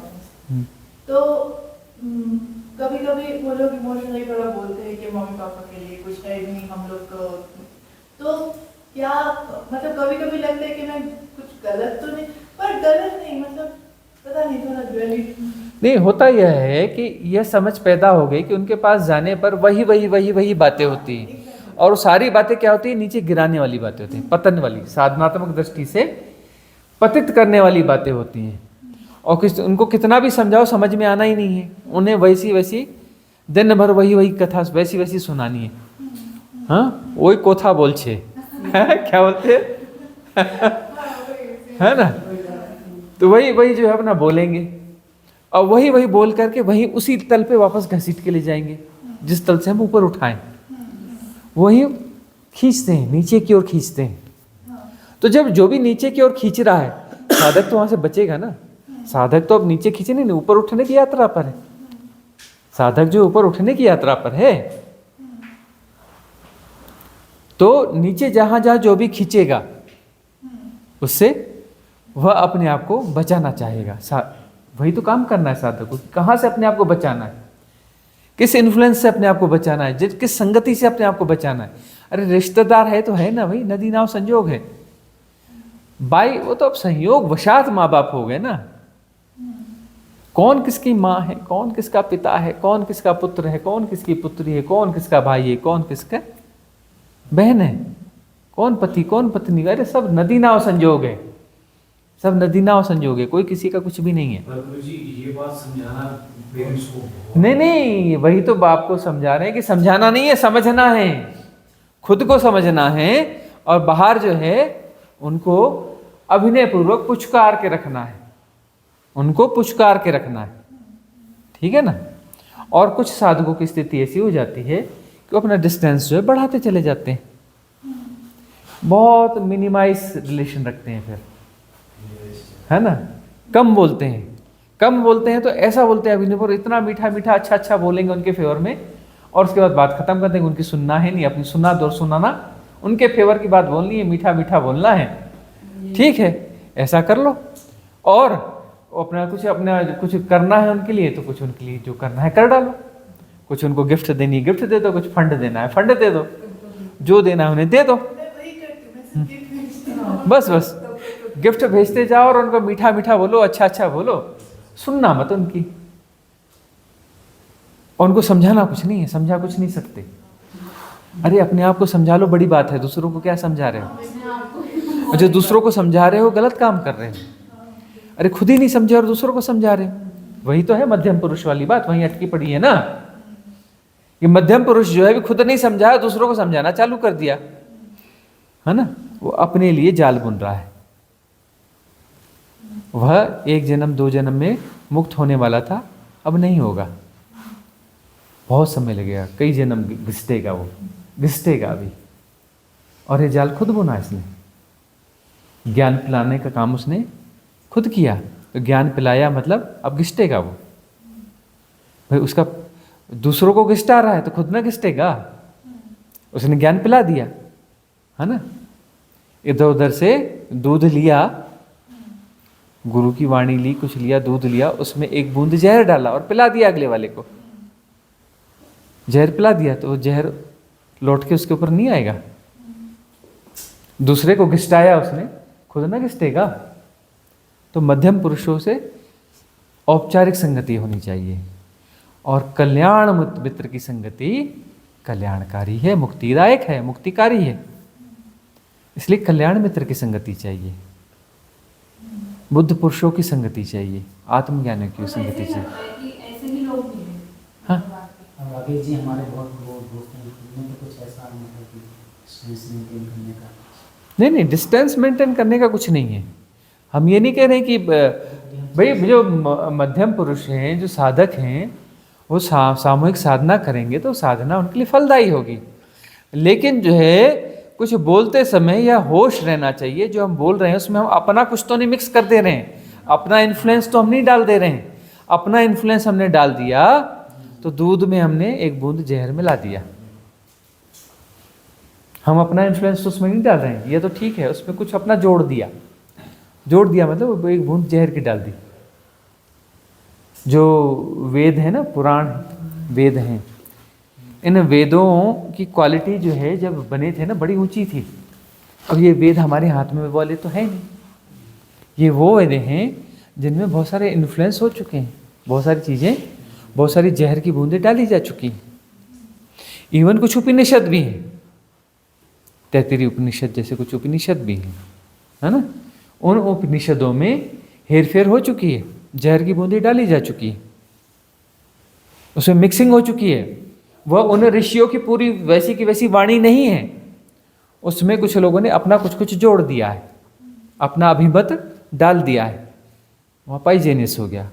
वह जो उपनिषद है हानि करेगा, लाभ नहीं करेगा। बोलेंगे नहीं जी, अब 1 गिलास दूध में 1 बूंद जहर डाला है, भले शुद्ध जहर है लेकिन 1 ही बूंद तो डाला है, उससे क्या फर्क पड़ेगा। 1 बूंद जहर जो है मारने के लिए काफी है मारने के लिए, है ना। तो ये प्रवृत्तियां हैं और उससे हम अपनी मुक्ति जो है टालते हैं। तो मध्यम पुरुष अपनी हानि बहुत सारे साधक इसलिए कर देते हैं, इसलिए वो साधना कर रहे हैं, जन्मों जन्मों से साधना कर रहे हैं, बढ़िया साधना कर रहे हैं, आगे भी करेंगे साधना, जीवन भर करेंगे, अगले जन्म भी करेंगे, उसके बाद वाले जन्म करेंगे, बढ़िया साधना करेंगे, जन्मों जन्मों करेंगे। और साधना जन्मों जन्मों से साधना करते आ रहे हैं, बढ़िया साधना कर रहे हैं, और आने वाले जन्मों जन्मों भी करेंगे साधना, और बहुत बढ़िया साधना करेंगे, जन्मों जन्मों करेंगे, और इन प्रवृत्तियों को भी जीते रहेंगे। तो आगे और जन्म पढ़ते जाएंगे, और हर जन्म में साधना करेंगे, बढ़िया साधना करेंगे, जीवन भर साधना करेंगे, फिर स्कूल का बस्ता उठाएंगे, A for Apple, B for boy, फिर साधना करेंगे, पूरे जीवन भर साधना करेंगे, बढ़िया साधना करेंगे, फिर अगला बस्ता उठाएंगे, फिर जीवन भर साधना करेंगे, करते जाएंगे करते जाएंगे करते जाएंगे, जन्म जन्म जन्म जन्म जन्म जन्म। क्योंकि वो दूध के गिलास में जहर की बूंद डाल डाल के बांटते भी रहेंगे, तो उनके खुद के भी जन्म तय होते चले जाएंगे, दूसरे का जन्म बिगाड़ेंगे, खुद का जन्म भी बिगाड़ेंगे। खतरनाक प्रवृत्तियां हैं, आत्मघाती भी हैं, दूसरों की हानि भी और खुद की हानि भी। खतरनाक पैटर्न डेवलप हो जाते हैं जब तक न समझेंगे बात बनेगी नहीं। साधक रहोगे, बढ़िया साधना करोगे, हम कह रहे हैं साधना करते रहोगे, अगले जन्म भी बढ़िया साधना करोगे, उसके बाद वाले जन्म में भी अच्छी साधना करोगे, 100 जन्म बाद में भी बढ़िया साधना करोगे, और हर जन्म में साधक बनोगे। 1000 जन्म लोगे, 1000 जन्म में साधना करोगे, हर जन्म में साधना करोगे, बहुत बढ़िया साधना करोगे, साधना चलती रहेगी, बस मुक्ति नहीं होगी, मुक्ति भर नहीं होगी। समझना पड़ेगा ये। और यहीं जाके बात फंसती है कि अरे जन्मों जन्मों से साधना करें, मुक्ति हो क्यों नहीं रही है, मुक्ति हो क्यों नहीं रही है, और ज़्यादा से ज़्यादा क्या हो जाओगे, हायर डायमेंशन में जाके देवता हो जाओगे, वहाँ फंसोगे, वहाँ से फिर गिरोगे, फिर जन्म लोगे, फिर साधना करोगे जीवन भर, फिर जाके देवता हो जाओगे, फिर फंसे रहोगे, फिर जन्म लोगे। ये एक और क्वेश्चन था, जैसे आपने बताया कि इनकी पूर्व जन्म की साधनाएं नहीं हुई, जैसे इनकी उम्र मानो 25 साल है, तो 25 साल में इनको हैपनिंग होगी, इनको पूर्व जन्म के सामने आ गई, मानो किसी को 50 साल की उम्र में जाके होता है, तो ऐसा क्यों होता है कि इतना टाइम गैप डिफरेंस क्यों होता है? वही तो टाइम गैप इसलिए होता है कि इन्फ्लुएंसर बीच में मिल जाते हैं, है ना, बहुत सारे। अब एक कोई व्यक्ति है, उसके जीवन में ऐसा है कि मैंने विवाह नहीं करना है, मैंने इन पचड़ों में नहीं पढ़ना है, मैंने इसमें नहीं पढ़ना है, लेकिन कोई इन्फ्लुएंसर उसको ऐसा मिल जाएगा, उसको समझा बुझा करके शादी के चक्कर में डाल दिया, है ना। अब सचिन के जीवन में वो इन्फ्लुएंसर उनके पिताजी हो गए, है ना, और अब वो जो है विवाह हो गया, लेकिन उनका सौभाग्य है, सचिन का फिर भी सौभाग्य है कि पत्नी इतनी प्यारी मिली है और वो खुद साधिका है, एकदम इनोसेंट है। और भी बड़ा सौभाग्य है कि 2 बच्चे आए, वो भी डिवाइन सोल आ गए, 2 बच्चे पैदा हुए हैं और वो भी डिवाइन सोल है। तो वह इन्फ्लुएंस जो है गड़बड़ होते होते भी बच गया, मामला बन गया, पॉजिटिव हो गया, पूरी फैमिली डिवाइन सोल हो गई। सबके साथ नहीं होता है ना। अब वो जैसी ऐसी डिवाइन जो सोल फैमिली है, उसके हमारे 6 मेंबर हमारे पास बैठे हैं ना यहाँ पर, बाकी फिर और आने वाले हैं। ऐसी जो फैमिलीज़ हैं बहुत रेयर होती हैं। और ये एक्चुअली ऐसा होता है कि पिछले जन्मों में साथ में सामूहिक साधनाएं की हुई होती हैं ना लोगों ने, और आपस में बहुत शानदार रेजोनेंस इनके बने हुए रहते हैं। तो ये जो है सोल फैमिली के रूप में जन्म लेते हैं, सोल फैमिली के रूप में ये जन्म लेते हैं। तो अब सचिन के साथ भी ऐसा हो गया, तो संजोग बना, तो फिर वो ऐसा ही बन गया। इजोटेरिक सपोर्ट सिस्टम ने रिश्ता भी जुड़वाया, तो उसी पुराने जन्म की सोल फैमिली के साथ ही रिश्ता जुड़वा दिया। फिर बच्चे भी आए उसी सोल फैमिली, मतलब वही जो पुराने होते वो सोल फैमिली के रूप में वो भी आ गए, दोनों बच्चे वही आ गए, दोनों डिवाइन सोल है। और वो अभी से तय है कि वो बहुत गहरे साधक हैं, और वो साधना उनके जीवन में अभी ही प्रवेश कर गई है। 5-5 साल के बच्चों में साधना अभी प्रवेश कर चुकी है, अभी वो साधक हैं, वो आगे और बहुत गहरे साधक हो जाएंगे। ऐसे ही मुकेश जी आते हैं, तो उनकी फैमिली है, तो वो पूरी फैमिली जो है वो पूरी फैमिली डिवाइन सोल फैमिली है। तो उनके बच्चे भी आए, तो वो भी सब डिवाइन सोल हैं। मुकेश जी जिनसे आप बात करते रहते हैं ना फ़ोन पे, हाँ, तो उनकी पूरी फैमिली भी जो है वो डिवाइन सोल फैमिली है। तो ऐसी फैमिलीज लेकिन बहुत कम होती हैं। कुछ लोग होते हैं जो ऐसे दिल के बहुत अच्छे होते हैं, मतलब they are really good soul, but they are not साधक। तो फिर ऐसे लोगों को कैसे मतलब पुश किया जा सकता है साधना में, या थ्रू अस, मतलब हम लोग? हाँ, उनको पुश किया जा सकता है, ऐसे लोगों को तो पुश किया जाना चाहिए, क्योंकि ऐसे लोग मतलब उनकी जीवन में पुराने जीवन में साधना रही है, लेकिन जो है कोई क्लिकिंग नहीं हो रही है। एक क्लिकिंग हो जाएगी और पुराने जीवन का अनफोल्ड होना शुरू हो जाएगा।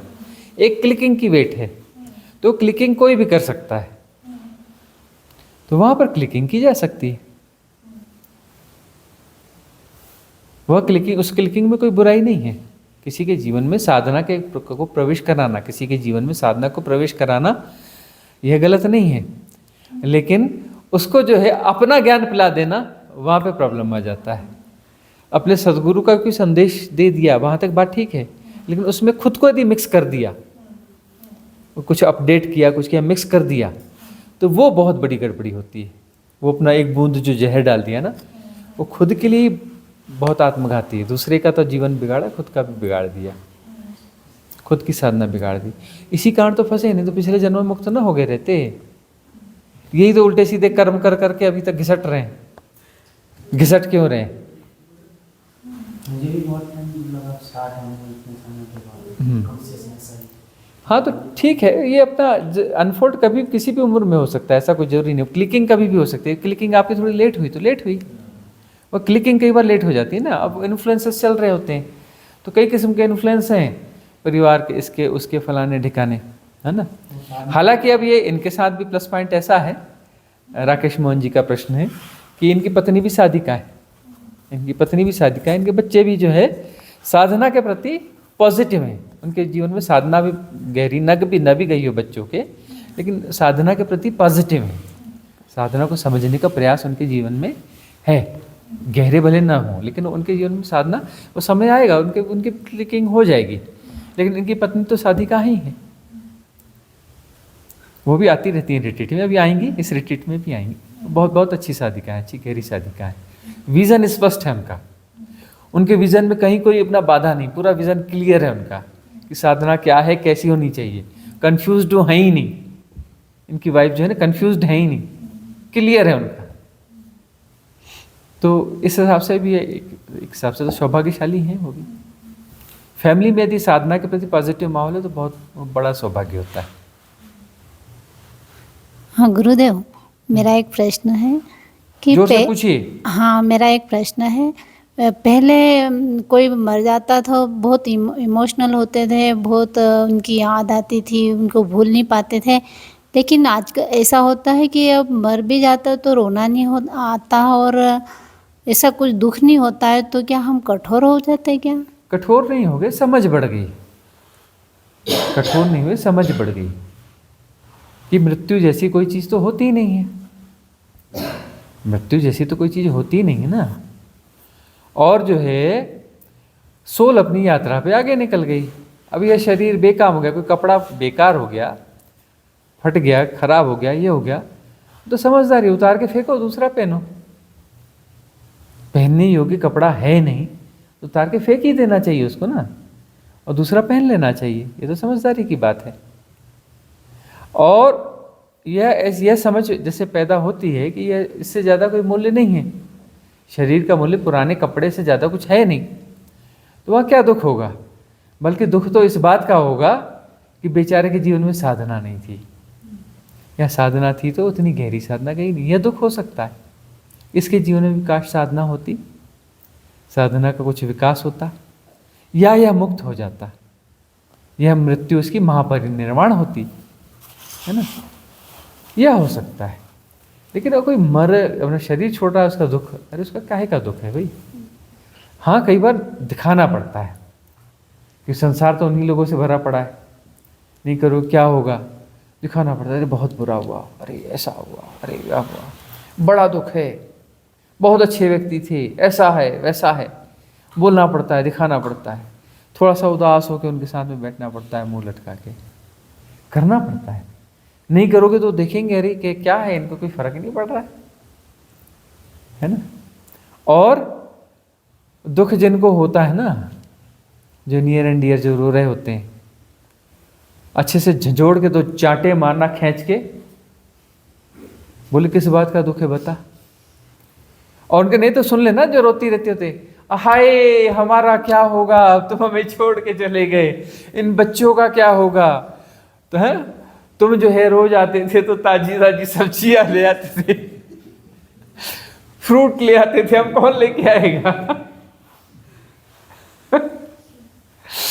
और गौर से सुनो, अब वो कहते कुछ और हैं, लेकिन उसको और अनफोल्ड करोगे ना, कई चीजें नहीं कह पाते, कहते कुछ और हैं, लेकिन अनफोल्ड करोगे तो यही आएगा, तुम इतना पैसा कमा के लेके आते थे, हाथ में देते थे, अब कौन ला के देगा। हैं, ये जो है, हाँ, ये जो बाथरूम की नाली चौक हो जाती थी तो अब तुम खोल दे इस्त्री कर देती थी।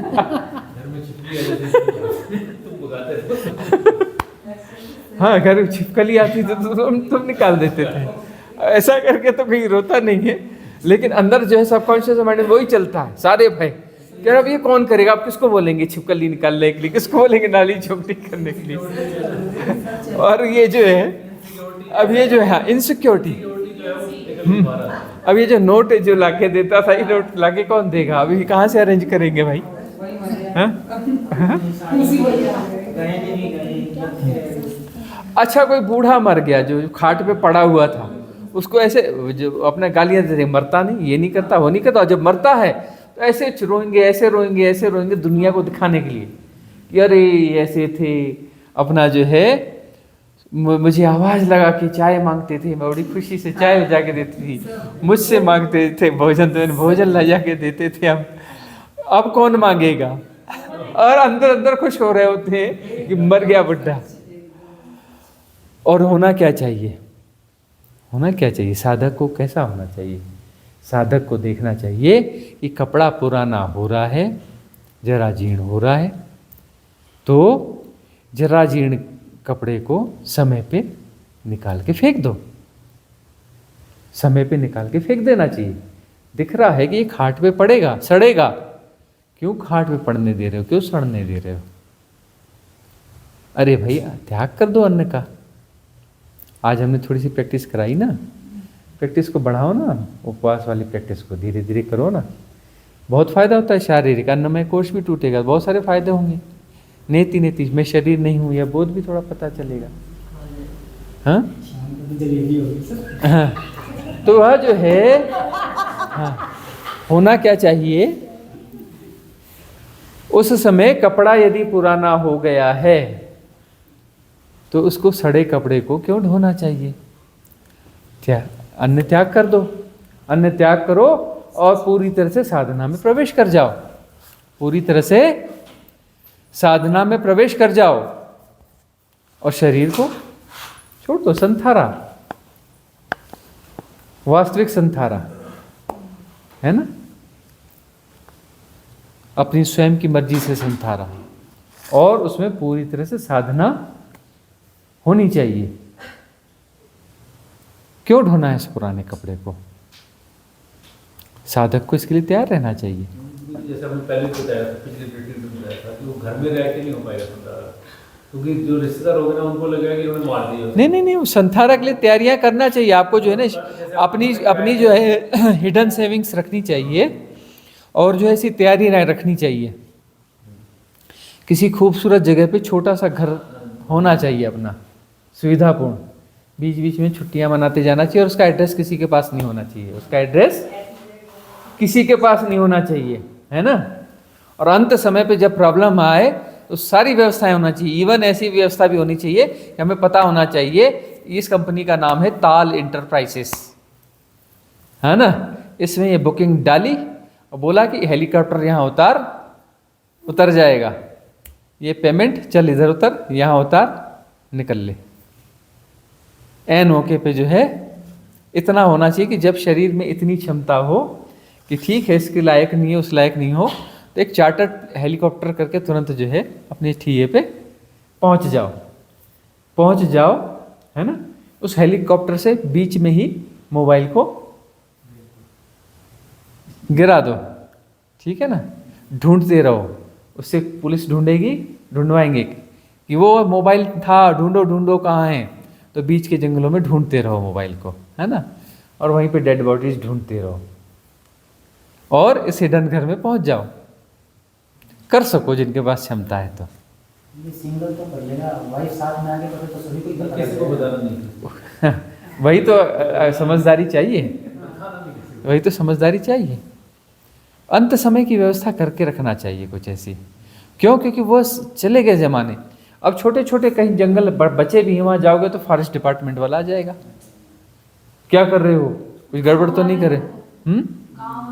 गांव वाले आ जाते हैं, हम यहाँ जाके साधना कर रहे हैं तो गांव वाले आ जाते हैं कि यहाँ क्या कर रहे हो, क्यों कर रहे हो। हाँ, लोगों को डर लगता है, साधना हम कर रहे हैं और डर उनको लगता है, हमारी साधना से डर उनको लग रहा है ना। चोर चक्के बदमाश आ जाएं और बैठ के वहाँ दारू पिए और हल्ला गल्ला करें, उनसे कोई प्रॉब्लम नहीं होता, है ना। कोई साधना करने वाला रहा है तो उनको जो है गांव वालों को प्रॉब्लम हो रहा है कि भगवान का भजन क्यों कर रही है, साधना क्यों कर रही है, ध्यान क्यों कर रहे, है ना। तो इस प्रकार के इन्फ्लुएंसेस हैं। तो नियम कायदों के तहत ही व्यवस्था बनानी पड़ेगी। नियम कायदों के तहत अपनी प्रॉपर्टी हम उसमें रह रहे हैं, कोई उंगली कर नहीं सकता, हमने लॉक मार दिए वहाँ पे, ठीक है ना। अपना जो है वो वाली बाउंड्री वाल है, कौन सी वाली, करंट वाली, या बटन दबा दिया।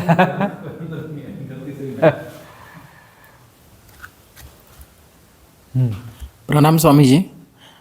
जब हम सोने जाते हैं तो शरीर नींद में जाता है तो विचार चलते हैं, तो विचार को देखना होता है, लेकिन रात भर विचार चल रहे हैं और हम जाग रहे हैं और बॉडी सो रही है, लेकिन फिर मन को लगता है कि अभी कितना देर जागोगे, कितना देर जागोगे, विचार भी चल, क्योंकि दिन में भी विचार चल रहे हैं और रात में भी विचार चल रहे हैं, तो मन को अभी ऐसा लग रहा है कि अभी ये तो डबल ही काम हो गया। हाँ तो ठीक है ना, डबल काम तो चलता ही रहेगा, डबल काम तो है ही ना। विचार चल रहे हैं और विचारों के साथ में जो है फिर अपना वो साधना वाली प्रोसेस भी चल रही है कि विचारों को जाना जा रहा है। डबल काम तो चलेगा ही ना।